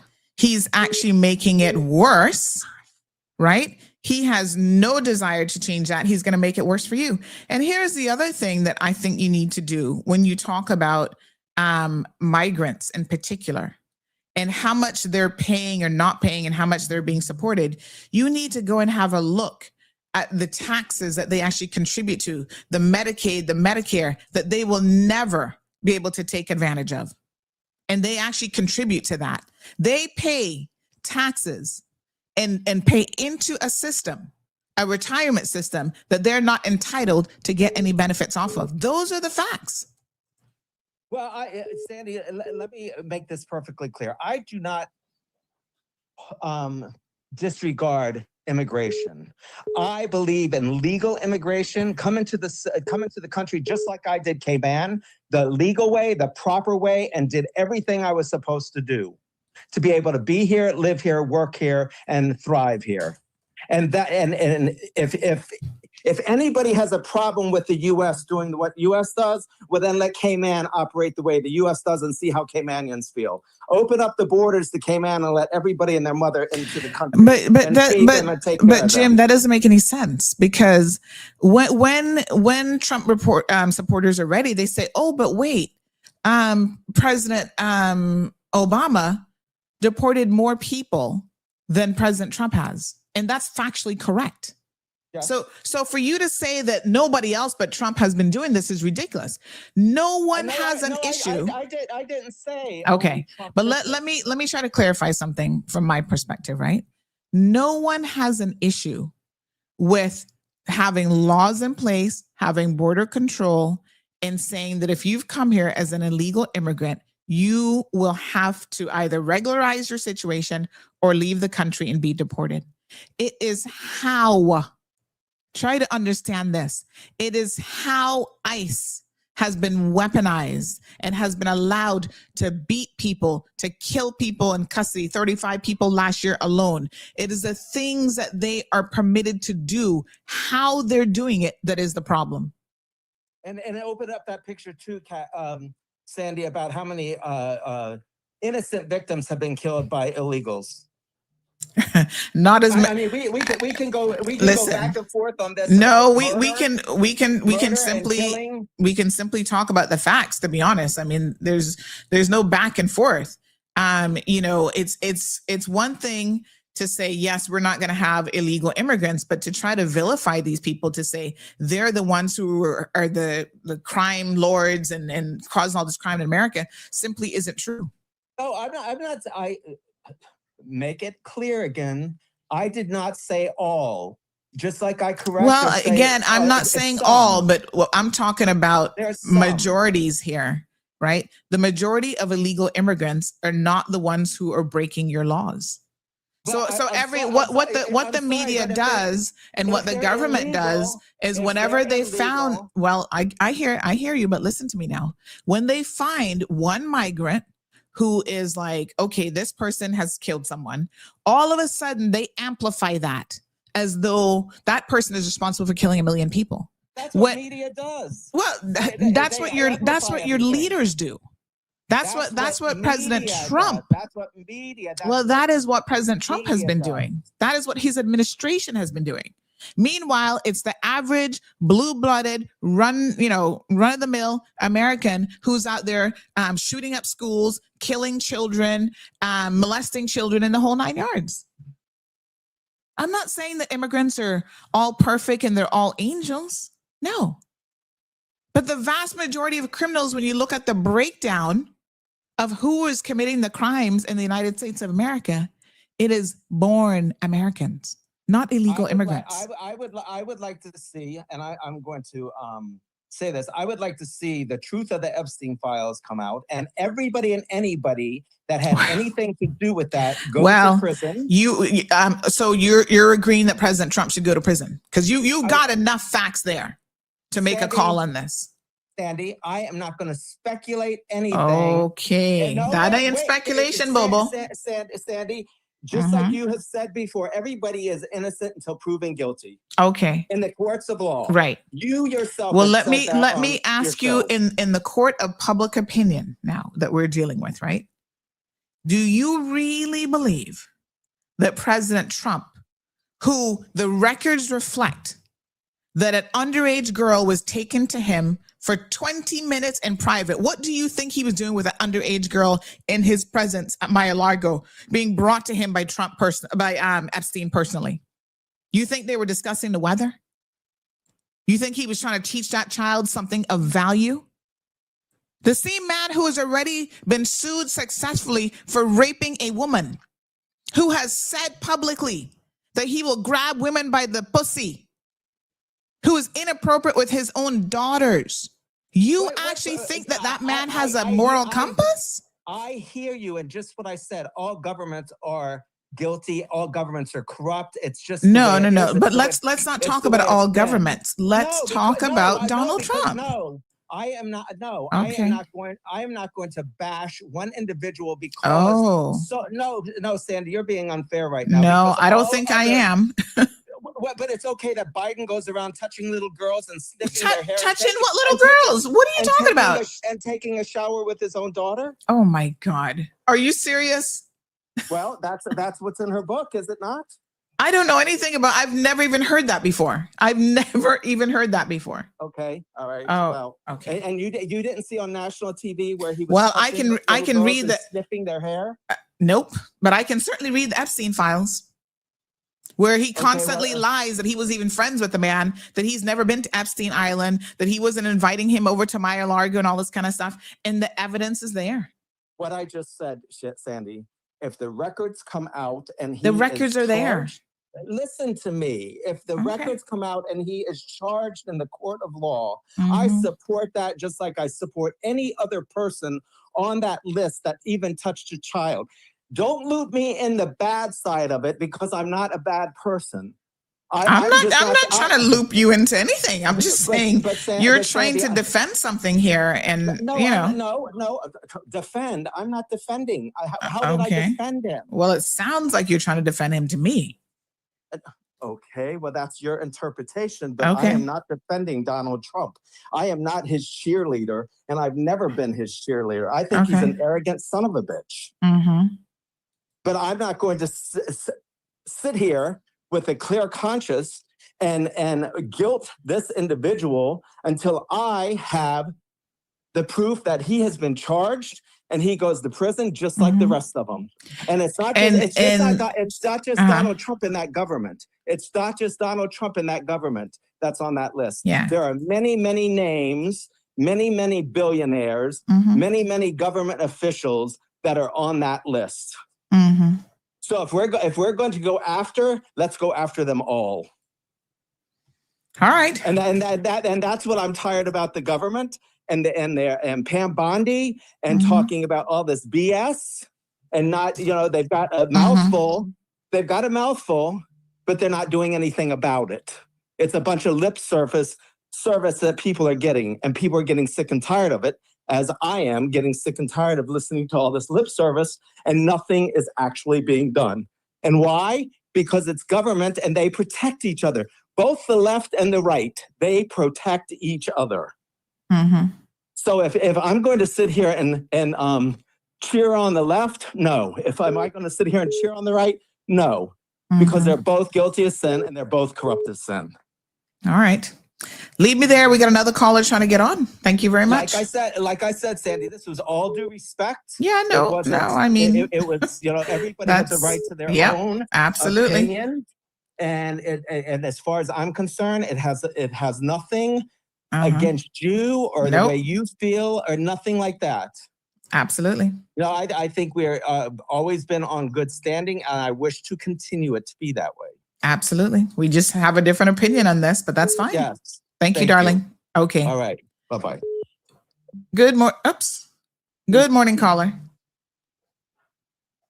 Hello. Good morning. Hi. Good morning. I had myself on mute.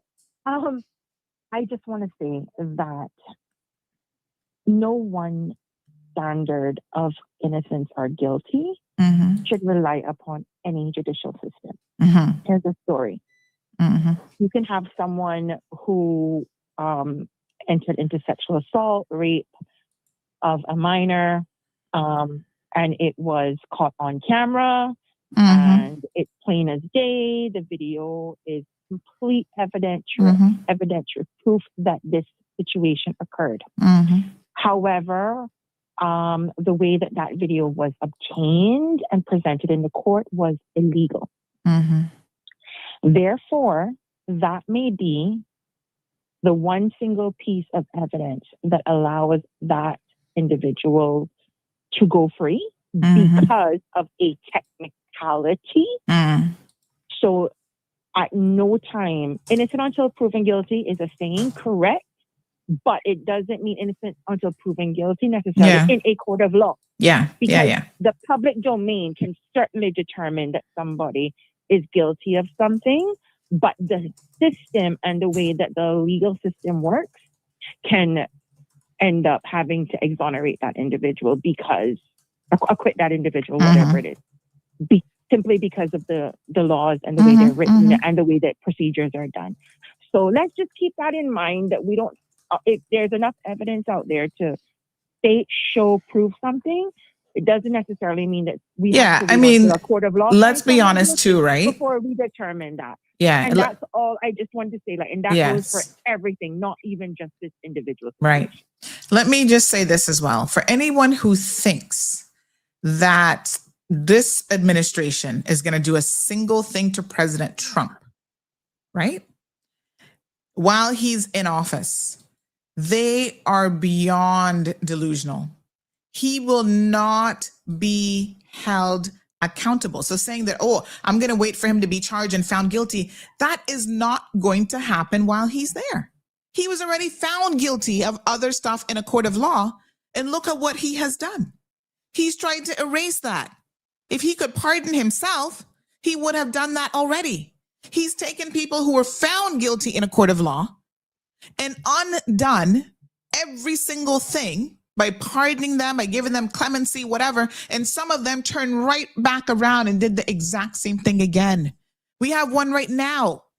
You want to talk about migrants committing crimes? One of those blue-blooded Americans that he pardoned was just in the news again for sexually assaulting a minor after being pardoned by the very same Donald Trump, because he does not care about Americans. And the day that they wake up and recognize that, they will be better off for it.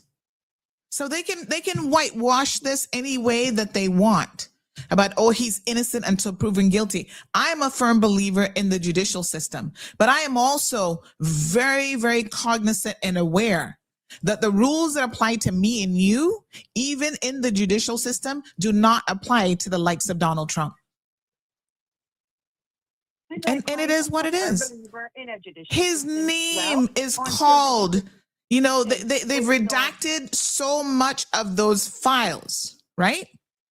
And they said his name is now called over 1 million times in the unredacted Trump files. How you gonna be best friends with a pedophile and not be someone who is also engaging and supportive of that behavior? It doesn't even make any logical sense. Right. Well, like I was saying just now, I am a firm believer in the judicial system as well, but they get it wrong a lot of times. Of course, the judicial system isn't perfect. That I wanted to just share when I called. Yeah. Thank you very much. I appreciate it. I mean, you know, listen, you can sit down and even talk about, for example, this $10 million that he's trying to get from the taxpayers right now, from the American people. That's not even legal for Trump to be, for the American government to be paying him when he's in office. And yet that's what he's doing. And people don't see anything wrong with that. Right? Hold them all accountable. I don't care about no left, right, center, none of that. Every single person, former President Clinton, every single one, if you can see enough evidence. Now, the one thing I'll say with former President Clinton, yes, he was in pictures with him, but his name is not mentioned anywhere near what Donald Trump's name is, and yet you guys are still excusing this man's behavior. That's the part that is really fucked up, that don't make no sense. Let me remind you of the clip. You want to talk about Biden sniffing somebody's hair? I don't know nothing about that. But what I do know, and I can download it for you, is a clip where Donald Trump himself basically downplayed the rape of a 14-year-old boy. He has a conviction. He tried to go back and lie on the woman. And the court said, you're not going to do that. You're going to pay a fine if you continue to lie about this situation. Where he has been found to have sexually assaulted someone. Listen to the man in his own words. Listen to this clip. The public understands how inherently dishonest the press in this country is. As a member of the press, let me try to clear up some of the things which you say are untrue. My bankers and I worked out a terrific deal that allows me to come out stronger than ever. I see the deal as a great victory.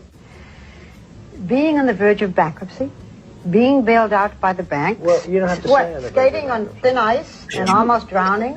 That's a businessman to be admired. You say on the verge of bankruptcy, Barbara, and you talk on the verge, and you listen to what people are saying. I talk to your bankers. Well, that's fine. And what do they say? I mean, you know, depending on which banker you're talking to, what do they say? Well, I don't know what the bankers have said. The plaza's a very valuable property. Everybody told me, oh, you paid too much, you paid too much. Now they're all saying what a great deal he made on the plaza. I mean, this man consistently lies through his teeth. And the fact that you believe it, I mean, that's on you. But that doesn't change the fact that he's been lying. Good morning, caller. Auntie Sandy. Hello.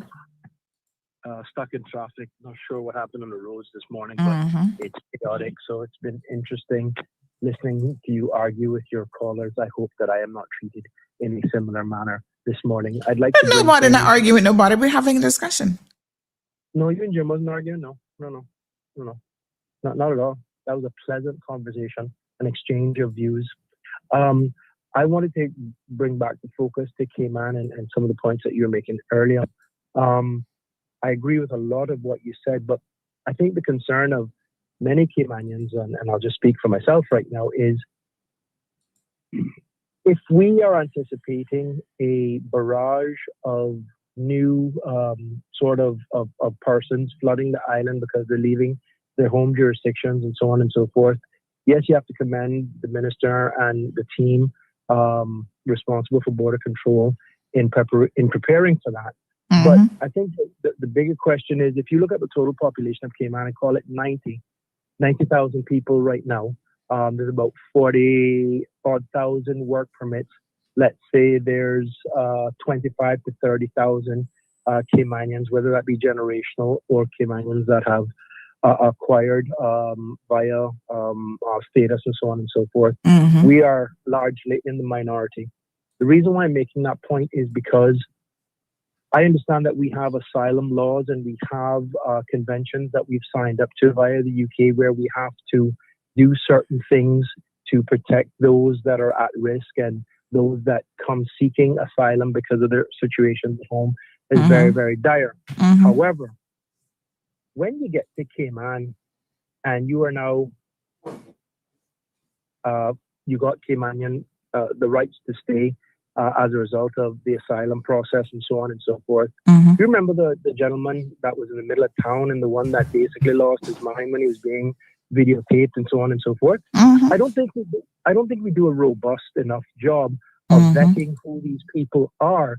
So if they're a particular negative way prior to getting asylum or becoming Caymanian, the situation is only worse.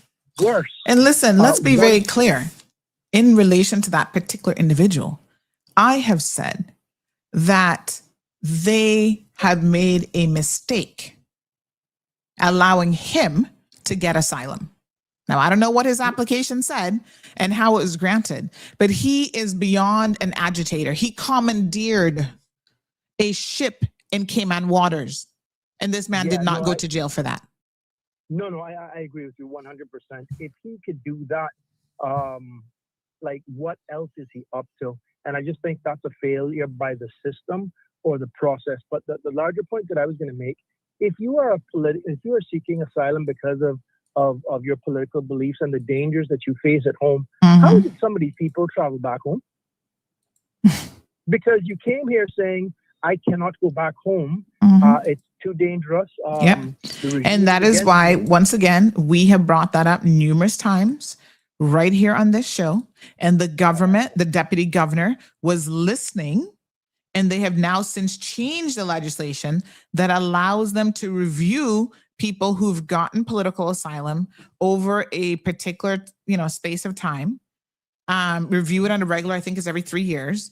And it can now be taken from them. And they're no longer, if you can find your way back home, you're no longer eligible for that political asylum request. And I think that that's fair because clearly you're not in fear of your life if you can go there on a vacation.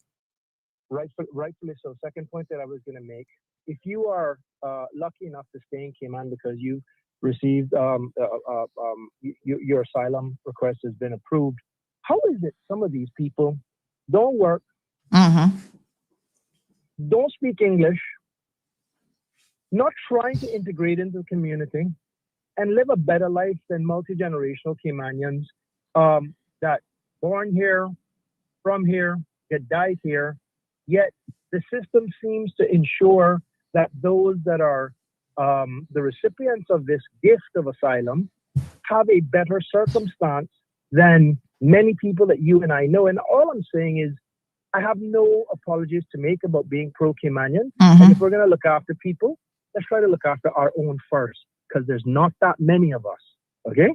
Really and truly, if you look at multi-generational Caymanians, like I said, if we get to 25,000, that's a big number in a population of, that's a small number in a population of 90+ thousand people.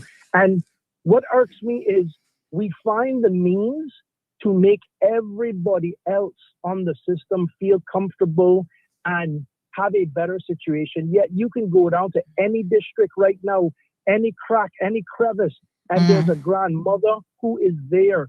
Yes, her children probably did her wrong and aren't looking out for her, but the system isn't looking out for her either. Well, but we do have to look. Okay, let me say a couple things about this, right? We do have to look at how. Am I right or wrong? Am I right or wrong? There's partial truth to that, but the devil is in the details. Okay. So you need to look at how we got where we are. So let me say this. The vast majority of Cubans who have come here and been granted political asylum, which I don't know how many, I'll get the numbers, right? Are they living amazing lives, driving around in fancy cars and 4,000 or 5,000 square foot house? No, they're not. In fact, I would challenge you to show me one. Even this dude who was granted a political asylum, he's out here every day on the streets begging to be able to find employment. Mostly because of his attitude, why nobody don't want to hire him. But he not living no amazing cushy life better than anybody else. Compare it to home. Compared to their home jurisdiction. Well, I mean, like I said, there are different levels of poverty, but you're talking about what's happening in Cayman. I'm talking about Cayman first. No. I agree. First. Listen, And I have there is no doubt. Listen, you can be Caymanian first, and you can also put situations in proper context, right? They may be better off than where they're coming from. That much I am sure of. I don't think there's any doubt about that. But I think when you believe that they're the ones who are the threat to you, as a Caymanian, they're not the ones who are the threat to you, Johan. You know who's a threat to you? The ones are North American friends who come here, tell you that they have trust experience, tell you that they're lawyers, that they're CPAs, that they're attorneys, that they have all these qualifications, become partners in these law firms. When you find out they only have 2 years of PQE, they're going to come and they're going to compete with you. Those are the ones that you need to be hyper focused on, not on the poor little guy coming from Cuba who really is no harm to you in most cases. Not all, because that one he needs to go. The ones who come here, let me tell you who the real threat is. The ones who come here and take over the DPP's office, as an example, who just got his contract renewed by the governor's office of the Cayman Islands. We, the people, don't have no say in whether he keeps his position or not. He does a fucked up job all the time on cases, loses cases that his office shouldn't be losing. Cases they shouldn't be taken to court, he's taken to court, and he is not held accountable. And guess what? The hemorrhaging of Caymanian staff under him, who will never get to the position where they will be head of the DPP's office, will never have a Caymanian in that position if we continue on this track.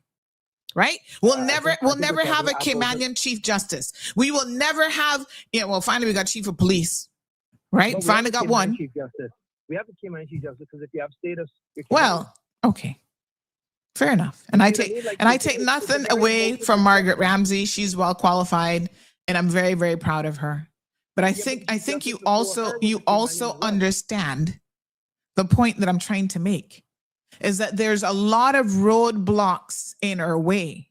And it's not the poor Cubans who are coming here. There's a system in place that is being followed. We have tightened the noose on their necks very much, and we have done as much as we can about them. What about everybody else? The ones Sandy, I never spoke specifically of. I use the Cuban national as an example, but I'm talking about anybody that comes here. But they're the least they're the least threat to you.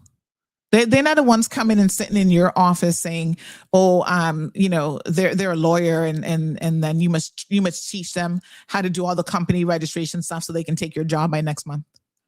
Yeah, but Sandy, I hear you, and yes, there are a lot of people that are put on a face to meet a face, and there's a facade of brilliance and education and all the rest of it. I get it. All of those things are true, but I think the system has to tighten the bolts and the braces in order to ensure that what you're talking about becomes a situation that is a lot less than what it is today. So there's a system in place.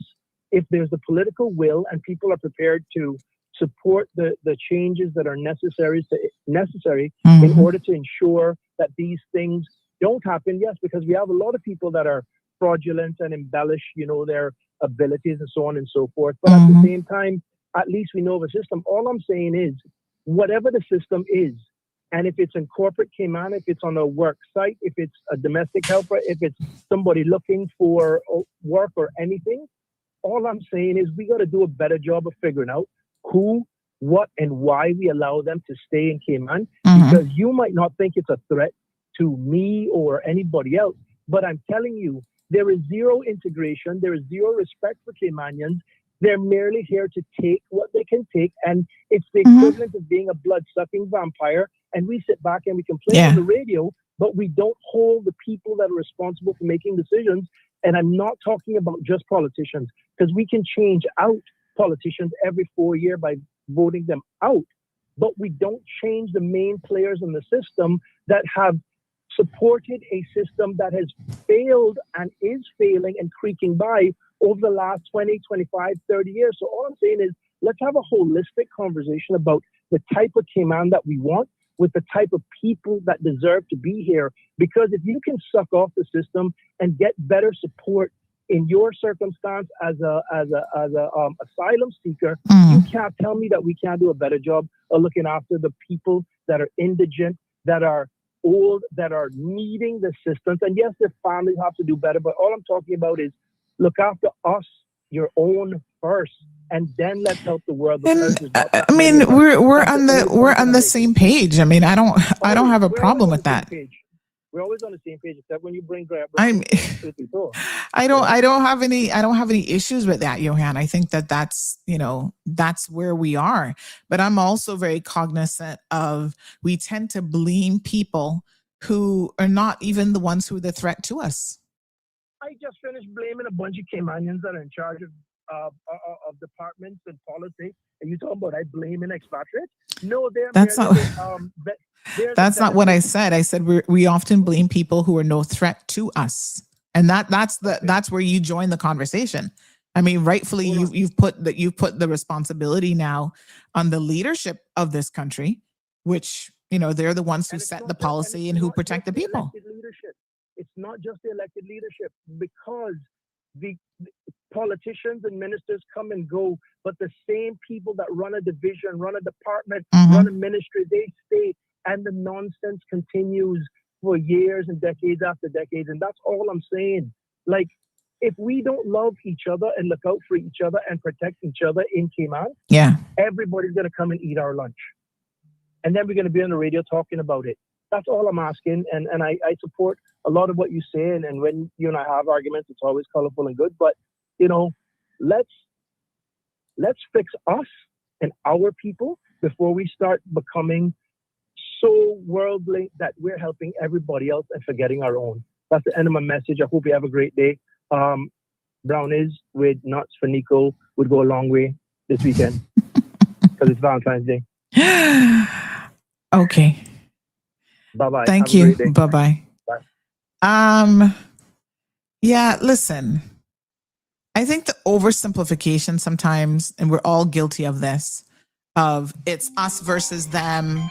It's very linear. It's this. That's not the case at all. I mean, there's a lot of complex considerations here. All right, we got 2 callers trying to get in. Caller number 1. Hello. Hello, caller.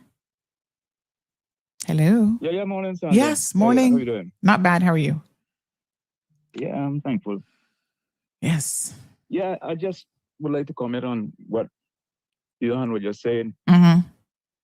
He's really diving deep there, and it's right to the bone.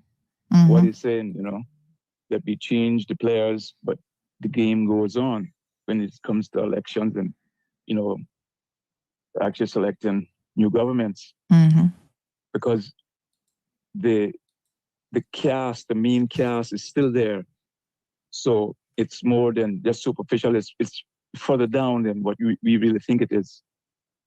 But what has amazed me more with the system that we have, and I know where we stand per se, and probably the root cause of, how we are governed. We're a monarchical state.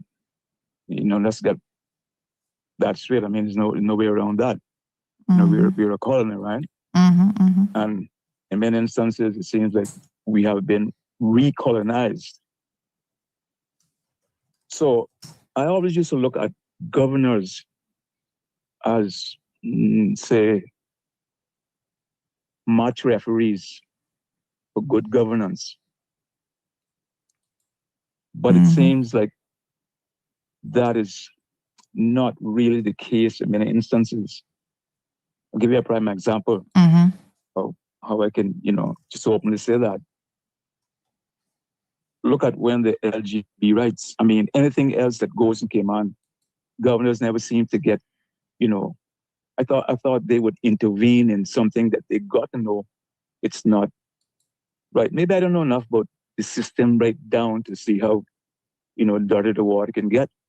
But at the same time, when the LGBT, they had their, uproar about their legal rights, whatever, right away, she came into the rescue and insisted that we recognize it, or if not, it would be, more or less a human rights thing. We'd be violating the human rights factor.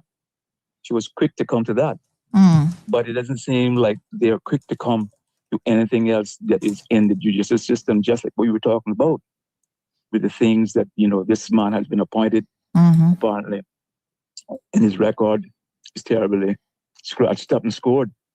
So let me explain. Let me say this, because I think that it wasn't this governor, but it was the previous governor, as I recall. But let me tell you exactly why. When you say that they were quick to come to the rescue, that's not quite accurate. Because what actually happened was this was something that went through litigation in the courts. This is where you got to pay attention to the details. The courts mandated that the government needs to fix this. Okay. Then it went through the whole rigmarole where the government refused to fix it themselves.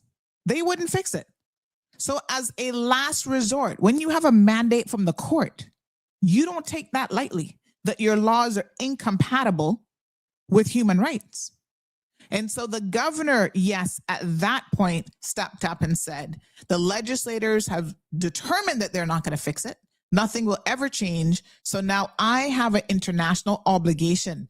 I have a legal obligation per the court to fix this. And that's how it was fixed. So it's not quite how you're saying it, like all of a sudden the governor just jumped up and decided this was the only issue that they were going to care about.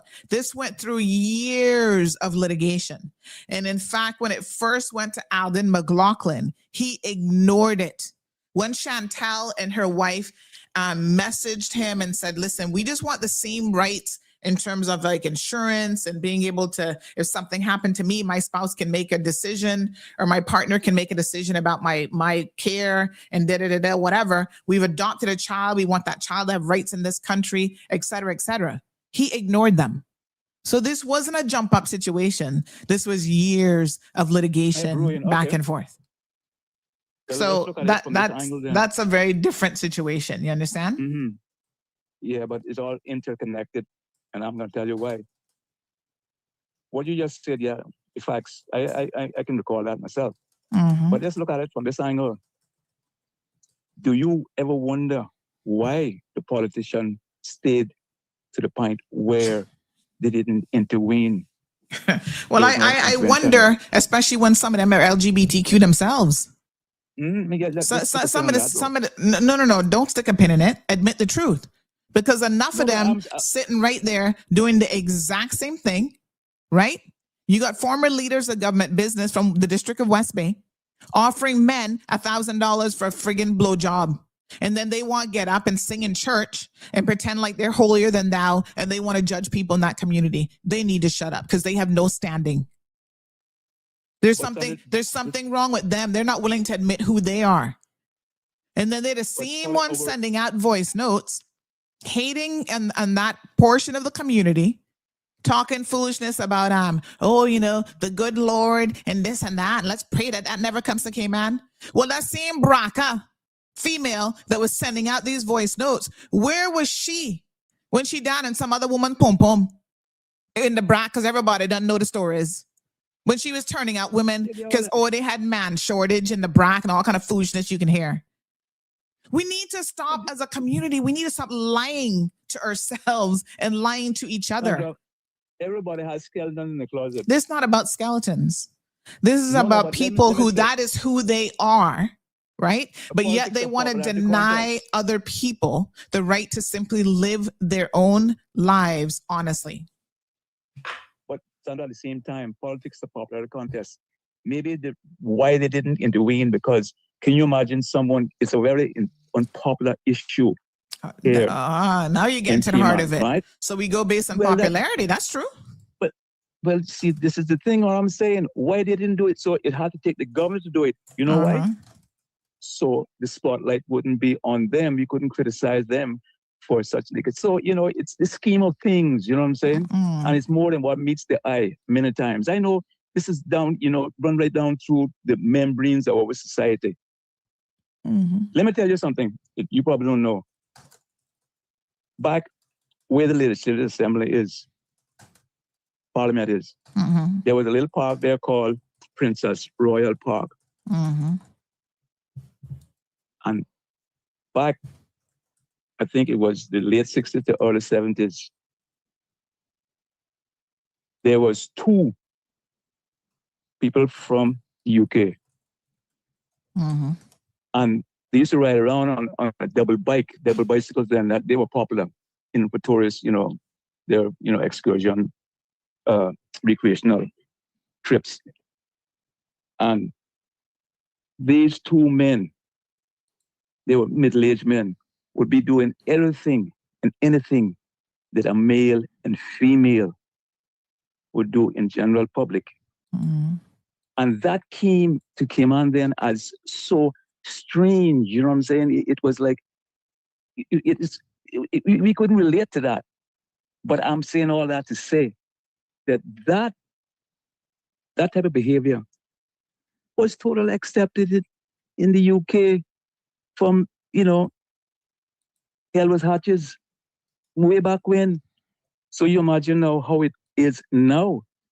It's a way of life to them, right? But not to us. So we cannot really relate to it that way. Are you sure that we can't relate to this? Are you sure you talking about Cayman? Most of us, Sandra. Most of us. I think you're lying to yourself. Listen, hold on. Yes. You check most of the Caribbean. So see if they really accept.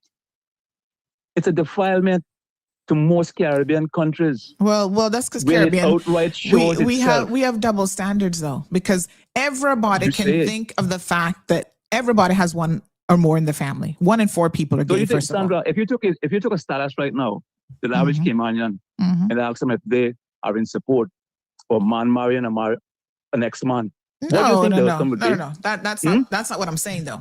What you said. No. But that's a comparison. You said that no, it's not a comparison. You said that this because English couple. It's the same topic. You're saying that this English couple, because of the fact that we know it's not right. No, you're saying that this English couple somehow introduced homosexuality into the Cayman Islands. That's what you're making it sound like. I am saying is no problem for England to introduce that, insist that we have it because it's the norm. They say that it's homosexuality been in the royal family. has always been in our cultures. But right? in the Cayman Islands and most of the Caribbean, right? Yes, they've been here too, been Jamaica, been all over the Caribbean. But it's not really accepted to that point. That's what I'm saying. Well, it's accepted. It's accepted on the down low. We can get up on public platforms and not support it. Just like I just told you about McKeeva Bush. He can get up on a public platform and get up on a podium and speak out against the abomination about homosexuals, and yet he's engaging in the same friggin' behavior. That's what I'm telling you. So we're more likely to have a double standard. That's what you need to say. We're more likely to have a double standard about it, as opposed to just being honest. All these people is a country of double standards in more ways than one. Well, on this particular topic, it is a big one, bigly, as Donald Trump would say.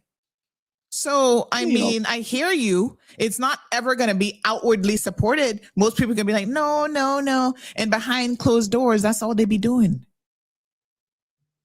Yeah, but I mean, you see, this is the thing. It takes all kind of make a world, right? So the thing is, though, what I'm saying is getting back to the governor. Would you agree? But let me ask you this. We have the Chamber of Commerce. A bunch of business people got together to protect their own interests. We got Lawyers Association, Contractors Association, Hotel Association, this association, that association. Where do we go? Who do the average person go to get any type of relief of justice for some injustices that has been bestowed on us. Mm-hmm. You tell me who it is. Normally they call him Marrow these days. I mean, I don't know. You could try your MP. That's what you are. So you can try your MP, I guess, and depending on what the issue is, they might be able to help you out. I don't know. Sandra, okay, since that, give me a minute more. The system that we have, okay, with this 19 constituents, right? Mm-hmm. What if you have a deadbeat representative in your constituent that represent you wherever you in your little parcel? Yeah. Okay. Do you know? And I've heard it from good sources that if you go to them, and they fail. Some people, they have dogs in the yard, they can't get to and all this type of thing. As a deterrent. You know what I'm saying? To have a screen between you and them. They're living in a bubble, in isolation per se. Because they're fixed for 4 years. You can't fire them. Now, if you go to a next representative from some other, constituent, what will happen then? They can tell you to go F off, because talk to your representative. Who do you go to? That's a scenario that we have.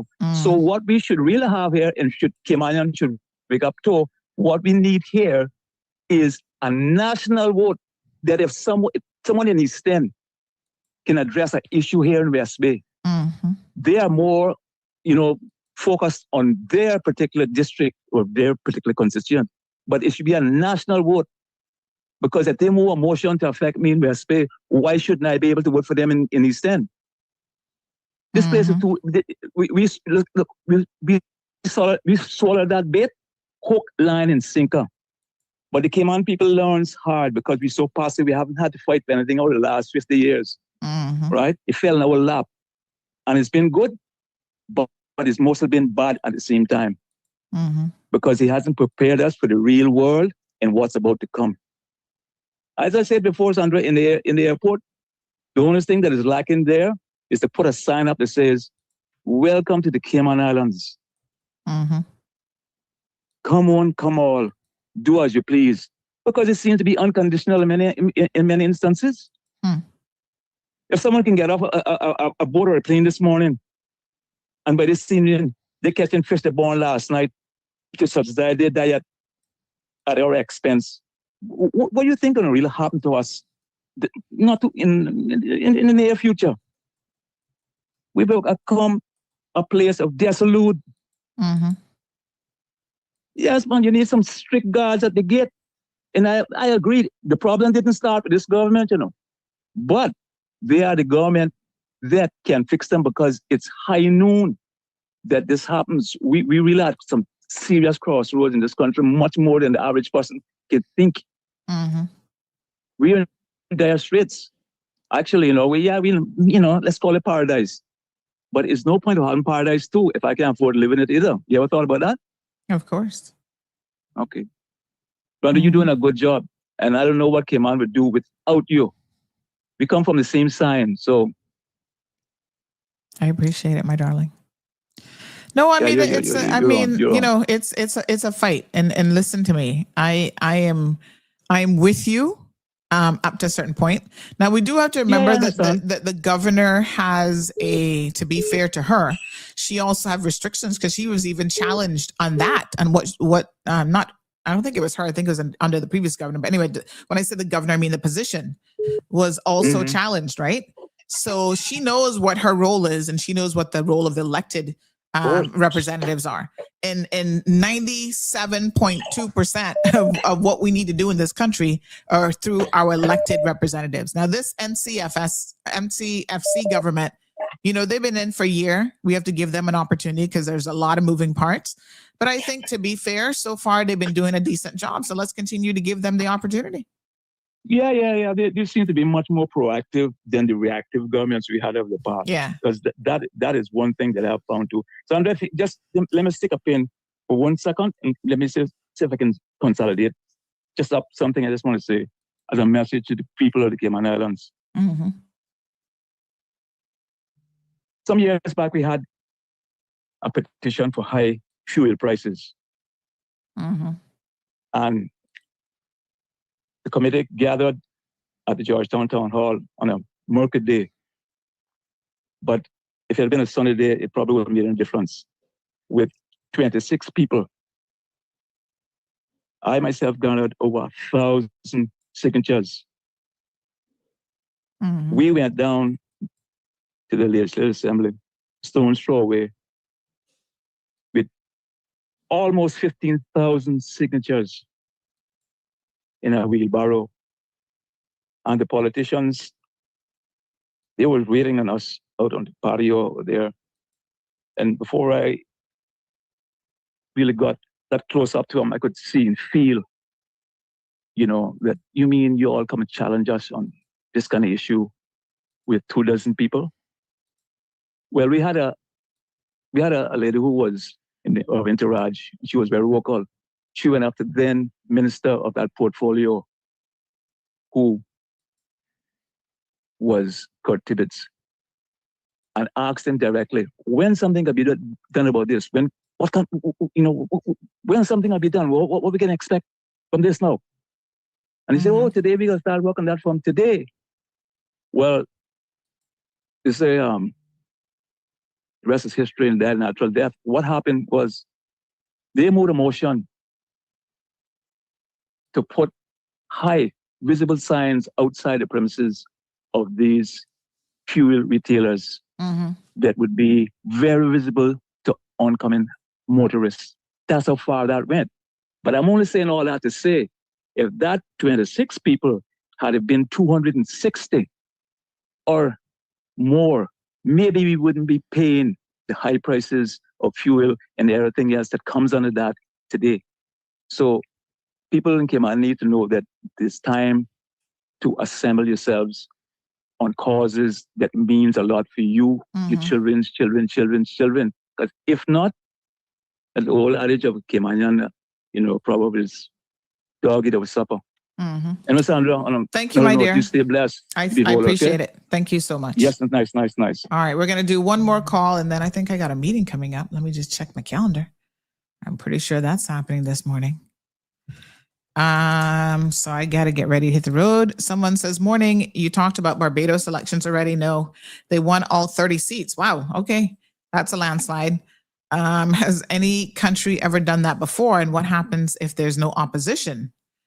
Well, I'm going to leave that for the people of Barbados to figure out. But people still talk about this homosexuality issue in 2026. That's old news now.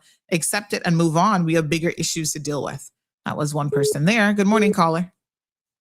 Sandy, it's Jim again. Hey, Jim. How you doing? I just want to assure Johan our exchange between you and I had two strong personalities. Why? Yeah, this is not an issue, Jim.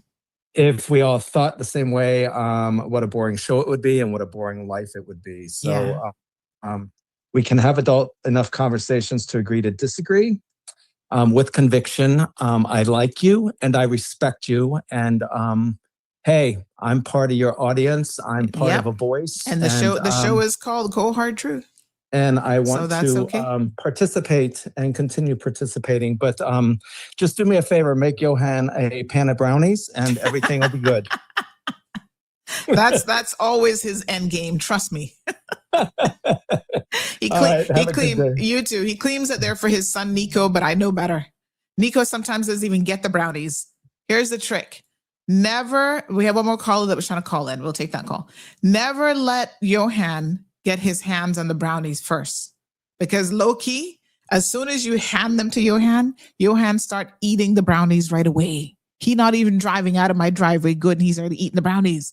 So by the time they get home to poor Nico gets like 2 or 3 out of the brownies. Don't trust Johan with brownies. I'm telling you. Good morning, caller. Good morning, Sandra. Good morning, Kim. Good morning, honey. How are you? Yes, please. I'm doing all right. Please give Johan some brownies before the weekend. But tell him he got to eat the healthy kind, sample milk. I keep telling him the healthy kind. I have recipes. Now they're claiming that they can do brownies like out of bananas and cocoa powder and all kind of stuff. So I keep telling him there was even a recipe with beans. And I want to try it. You know what Johan told me the other day when I said, Johan, I want to try these healthy brownies. He said, if you bring them to my house, I got pelt you with them. Johan wouldn't even know what you're giving him because they're so healthy. But you can also make brownies, I got fool him. Brownies. You're right. I'm going to fool him one day. You just do Give it. him the healthy ones and he's not going to know the difference. Yeah, I make it. I put banana in it and I put more nuts in it. Then I sprinkle the nuts on top. I cut up ones so they have nuts on top too. And you can take your baking cocoa, mix it with whatever sweetener you want, and drizzle over the top as a cover too. And give it a coating of nice chocolate extra. Johan would really love that with nuts on top. Because he loves brownies and I love brownies too. Brownies are the best thing. I just want to be real quick. I'm not going to rattle on like I did yesterday. But what we need in this country, we seem to be finally getting from a government that has started to listen to the needs and the wants of people that have suffered in Cayman for far too long. Yes. And we have to learn to respect one another because each one of us has to live in this country. And I keep saying this, I am against no foreigner coming to my country. What I am against is the disrespect that they are bringing. And we have to do a better game and we have to do a better job at vetting the people we allowed into Cayman. Yes, across the board. Cayman has become a slum for poverty-ridden people that we are importing. And if you can't make it in your country and you come to our country and you cannot make it, and the forces where we got to take care of you, it's a strain on our government and our people. We have our own people that are hurting. We have families going hungry. There are people homeless here. And people got to stop hating on people because you're gay, because you're this. I keep saying, if I open my mouth, many marriages in Cayman would break. Child, please. Because of what I have seen over the years. They hate the discrimination about gay people, about this person not fitting into this thing. And then the church becomes involved in it, and then money becomes involved in it. And these people want to defend their actions because they're going to churches. I said it yesterday, and I gotta say it loud for every Christian that goes to church, that's trying to be a good Christian. It is our own people that are putting us down when they think they are better than us. Going to a church, Sandra, has never made anybody a Christian. That's true. And I keep telling people, stop chasing the wrong God. You are in church. Deal with what the Bible says. Stop dealing with what the love of money is teaching you. Because we do not want to address some of the issues in this country that are there and that needs to be addressed. And when you have people that are suffering in this country from whatever it is, mental illness, whatever, and they have to go beg into the powers to be to get things somehow sorted to get a life, life becomes a hassle and a burden for those people. Mix mental illness into it, and it is a whole different story. This country, we love to import people here to make them tell us what we got to do. And we put report after report on everything we do, and we waste money. When you need to go to the people that it's affecting, talk to the people that it's affecting. They can tell you how they get treated. We love to treat everybody else better than we treat our own. And some of the times it's our own people doing what they do, and they should be ashamed of themselves, because every nationality has good and bad in it. Every nationality has gay people in it. And I could just say this. Look at World War II. The power to be was supposed to be Hitler, okay? The world rose up against Hitler. Hadn't it been for the world power, given the UK what they needed to survive, which was the United States of America. Because let's get real.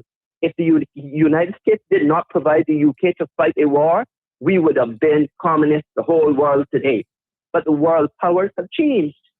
It's been said 2 times for the year, I think. And I got to say it and let Cayman know what's happening. And it's happening around the world, and I'm going to go.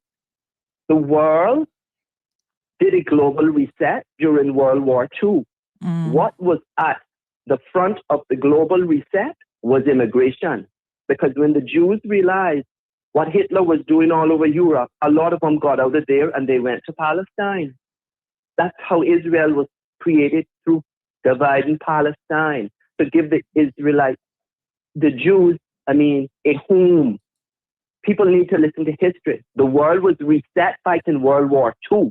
America became the dominant power. The world is being reset again because of immigration, because every country realizes they cannot foot the bill for people running from their countries. We have to do something in order to allow people to make it and live and work and have a life in their own countries and not to be running. So the world is on another global reset. And what we're doing in Cayman about we are outnumbered with foreigners here, yes, we are outnumbered. And something has to be done because it has to change. America's doing it, the UK doing it.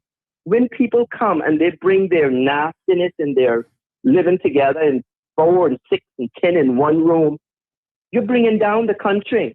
We are importing poverty and we need to stop it. The government needs to do a better job of vetting who they allow into this country, and then we won't have the madness that keeps carrying on.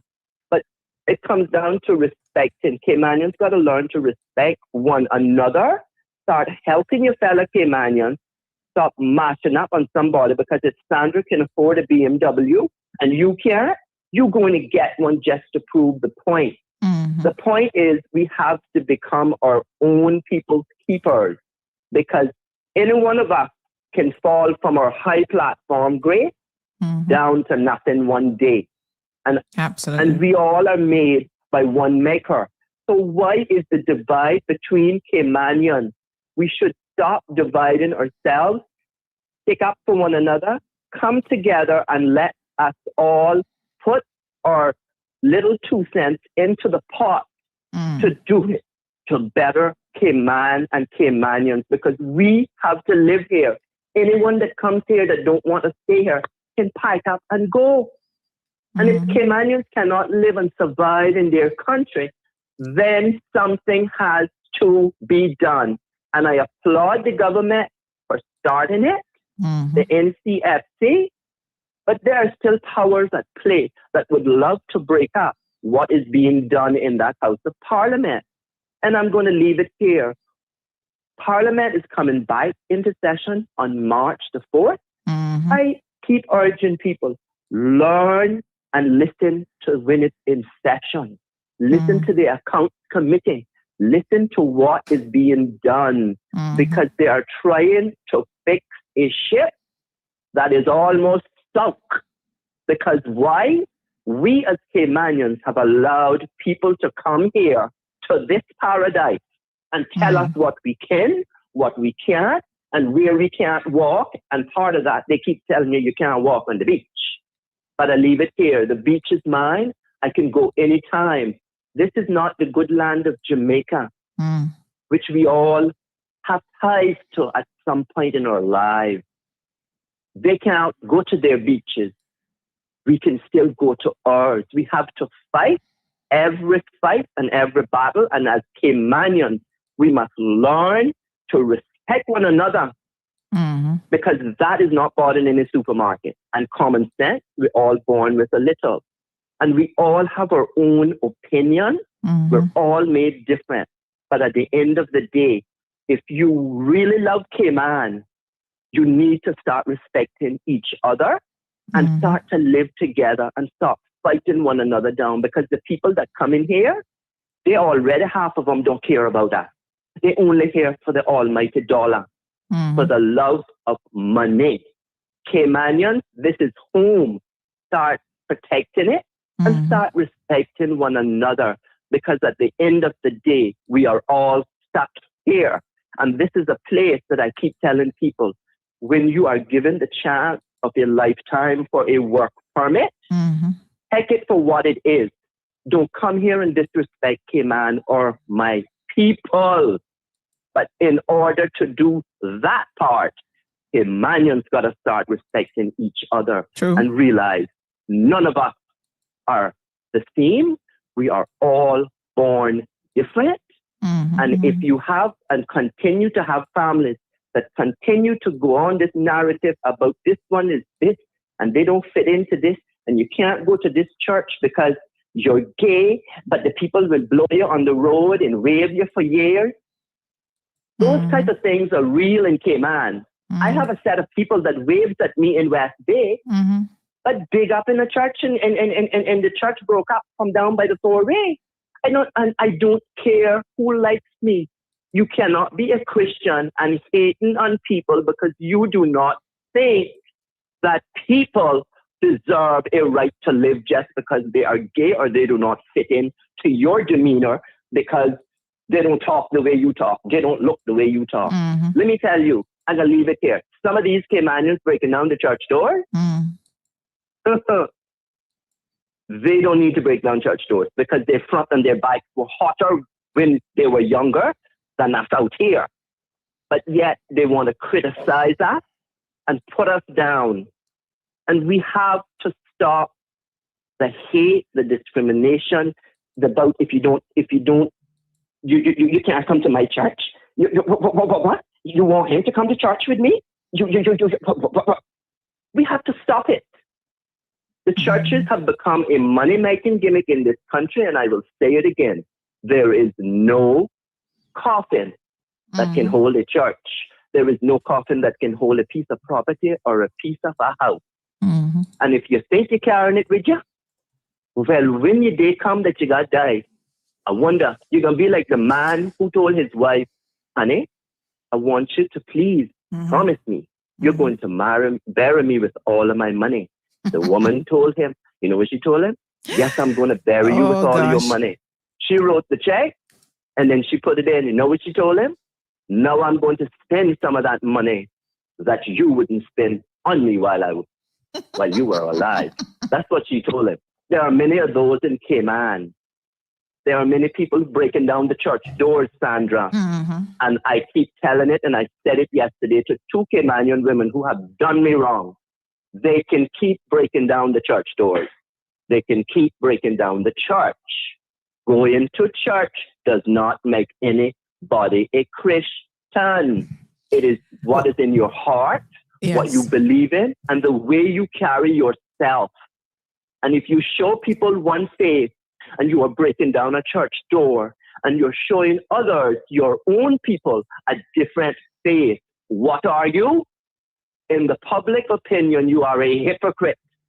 Thank you, Sandra, because Cayman needs to hear what people live daily. People hating on you because you got somewhere. I can tell anybody, I know where you started. Right there at the 4-way stop, Micromatrix. Yep, that's tell right. them to keep hating on Sandra That's Hill, right. former Miss Sandra Catron, because you did it honestly, Sandra. And sometimes people might not agree with what is being said or how it's being said. But sometimes, Sandra, when the truth needs to be said, it has to be said. Cayman needs a wake-up call on what it is to respect one another. And it isn't any foreigner coming off of any plane because majority of them don't respect us. But we are going to have a conversation. I want you to do a program on how we have destroyed our iron shore. That's what we need to do. You need to see the monstrosities that are sticking out on the iron shore down here. And we wonder when the next big hurricane might come, what will it do? Well, we don't have to worry about any hurricane coming because we need to worry about what the ground might do soon too. You see the rumblings in the Caribbean? You see how close it was to Jamaica and Cuba? You think the rumbling can't start in Cayman again? And when it does start, and when that tidal wave comes, or tsunami wave that was supposed to come the last time, that is 30 feet, where are all these mansions on the coastline going to go? Where is everyone going to go? Because they're not 30 feet high. You know, sometimes it takes nature to teach us a lesson. And apparently Cayman didn't learn that lesson to start respecting their own, because Ivan came and Ivan went. But it seems to be we are going to get a reminder because it's every 20-something years. We have to start doing a better job of not pushing the issues under the rug anymore. People need to speak up. When you have been done wrong, bring it to the public and let the public know what is happening. Because Cayman is for Caymanians, I keep telling people. And if you do not like how we do it here, because there's a lot of people now to keep telling us what we can do here. This ain't your home. You have been given a gift to come here. Respect me and my people, or I will end with this. I hold nothing against nobody coming here. Come, but come with your respect. Because at the end of the day, I want anybody to tell me or any other Caymanian, and I've said this before, show me in a little spot on this earth that the God Almighty created that can emulate anything or what the Cayman Islands has done here in 50 years. There is no place in this world that can do it because we done it. And everybody wants to come here. Why? Because the money flowing and this is paradise. So home is Cayman to us. We got to learn to respect every nook and cranny of it. And when something isn't right, you start setting it right. And we did that, those who wanted to vote, because some of us wanted to see change before we voted. And there's plenty of us out there that didn't vote. But we finally seem to have a set of people that have become strong-willed and willing to listen and do and tackle the big issues and the small ones that are facing us Caymanians in this country. And I will applaud them, and I will say this, and I will leave it there. The powers to be are still working to break it up. But they're not going to break this one up because this is a people-driven government, and they are listening and watching. And Cayman needs to get on the ball, and we need to band together and start fixing the issues and dealing with our issues that we have here. Because as we are always told, you have nowhere to go. But didn't our forefathers travel the world? Cayman, the lessons that you hear on here and the stories that you hear and the people that speak, we're not bothering anybody. We are trying to get issues fixed in this country. And if more people spoke out publicly, a lot more would happen a lot sooner. Cayman needs a change, and it's getting it slowly. So I urge every Caymanian to get on the bandwagon. Support what you need to support. Stop putting your people down, because at the end of the day, when everyone else leaves these shores, we are stuck here with one another, and we are going to have to learn to get along, respect one another, and help one another. And that is how a country prospers, and that is how its people prosper. Thank you, Sandra. Thank you so much. You keep doing what you're doing, as I keep telling you. You have come a long way. A long way. Yep. And I know they keep coming for your honey, child. For them. But your skin is tough. Yes, tougher than Georgetown anything in the tough. body ever since hello. And when they realize where you're coming from, and when you're coming with your proof, they can't touch your honey, child. So you keep being so you. much. And I thank you for those of us that will speak out. We don't have to get on a talk show and cuss anybody. But I cussed a few words yesterday because I was frustrated. But it is the truth has to be told. We got to do a better job of taking care of our own people first before we take care of outsiders. I pray that we do not get bombarded with an influx of Cubans, because this government and the Caymanian people... The government is trying to prepare, because I guess, we cannot sustain taking care of them, because we got to take care of our own. Yeah, and let me say this. This is the economics of the world. This is decisions. Yes, a lot of people it is. sit here and say, why do you talk about President Trump? What do you care about President Trump? It's situations like this. What he has done... What he does affects the world. Very much so. What he has done to Cuba now is going to directly impact their migration to the Cayman Islands. Facts. There's no debating and no arguing that. So No. there's a lot of other things he does that impacts us, but this is as It's a direct horrible one. as you can get. Yeah, Direct. because they're not going to America. That's right. Period. And by the way, Venezuela oil is now going to Israel. First time in years, Israel is receiving. And we already know what all that was about. They keep saying it's not about the oil. But Oh then my what is it God. about? So It's Bloomberg not about reported the on, oil? yeah. It's Bloomberg not about reported the on oil? Tuesday that now Israel Yeah. is going to be getting Venezuelan oil thanks to President Trump. What a mess. Yes. Didn't Trump cancel all the the EV infrastructure in America that Biden put in? He canceled every bit of it. Private companies are still doing theirs, but the government stopped doing it because he wants the country to run on oil. It's madness. It really is. But the world is on a global reset of immigration, and every country has to take care of their own people first before they take care of some other person running. Because the UK not allowing Caymanians come running no more like they used to, because they figured it out. Thank you. So why run from another man's country when you can try to fight in your own? Yeah. Cayman, respect one another, because at the end of the day, your highfalutin life could come crashing down on you in a second. That's absolutely right. You know, Thank you, my I dear. got to end this with this. I am one Caymanian that I am glad to see the Honorable McKeever Bush out of politics. And I will say this, and I'm going to say it again. It took a Caymanian woman to do it. And the few voters that voted for her over what they voted for him. And that in itself, Sandra, if your candidate didn't win that night during the general election in May, well, we all won because we took out somebody that should have been gone a long time ago. I keep saying, going to church not making nobody a Christian. Thank you. Have a good day. Thank you, my dear. Keep safe on the road Yes. because they're crazy people, girl. Thank you so much. I appreciate God it. bless you, Sandra, and your family. Thank and you. Thank you for what you do. Thank you very much. I Goodbye, appreciate my it. dear. You're welcome. Bye-bye. Bye-bye.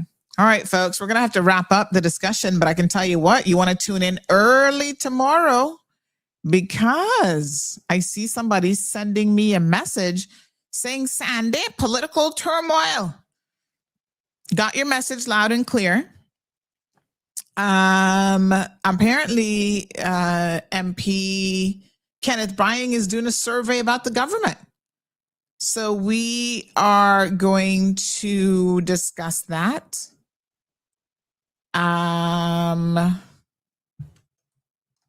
Yeah. What a hot mess.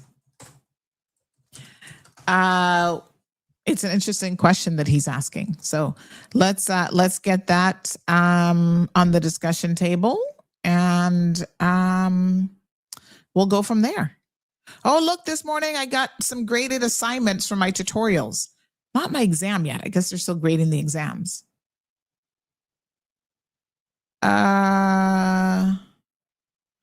So I got a B on one article, which technically wasn't my full article that I wrote, so I'll accept that.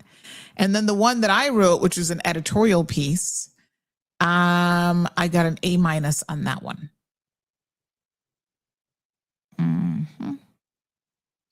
My instructor said, I thought a quote or two would have added to the appeal of the story, maybe from Saunders himself. He doesn't understand politics in Cayman, because that wouldn't have been, Saunders would not have commented on that article. And then he had some questions here. So I got an A- on that one. All right, folks, we're going to keep on moving, honey child, moving upwards and onwards.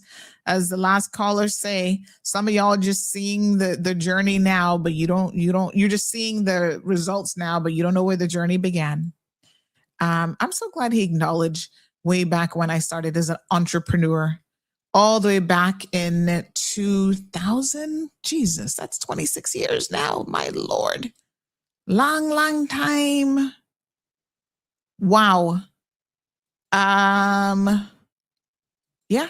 Started out there in Centennial Towers, outfitted my first little unit and scrubbed my two little coins together, had people coming in helping me. It's been a fantastic journey since then, I must tell you. And we have a big announcement that we're going to be making. Not quite yet, but hopefully in the next month. We've got a really, really big update for you guys.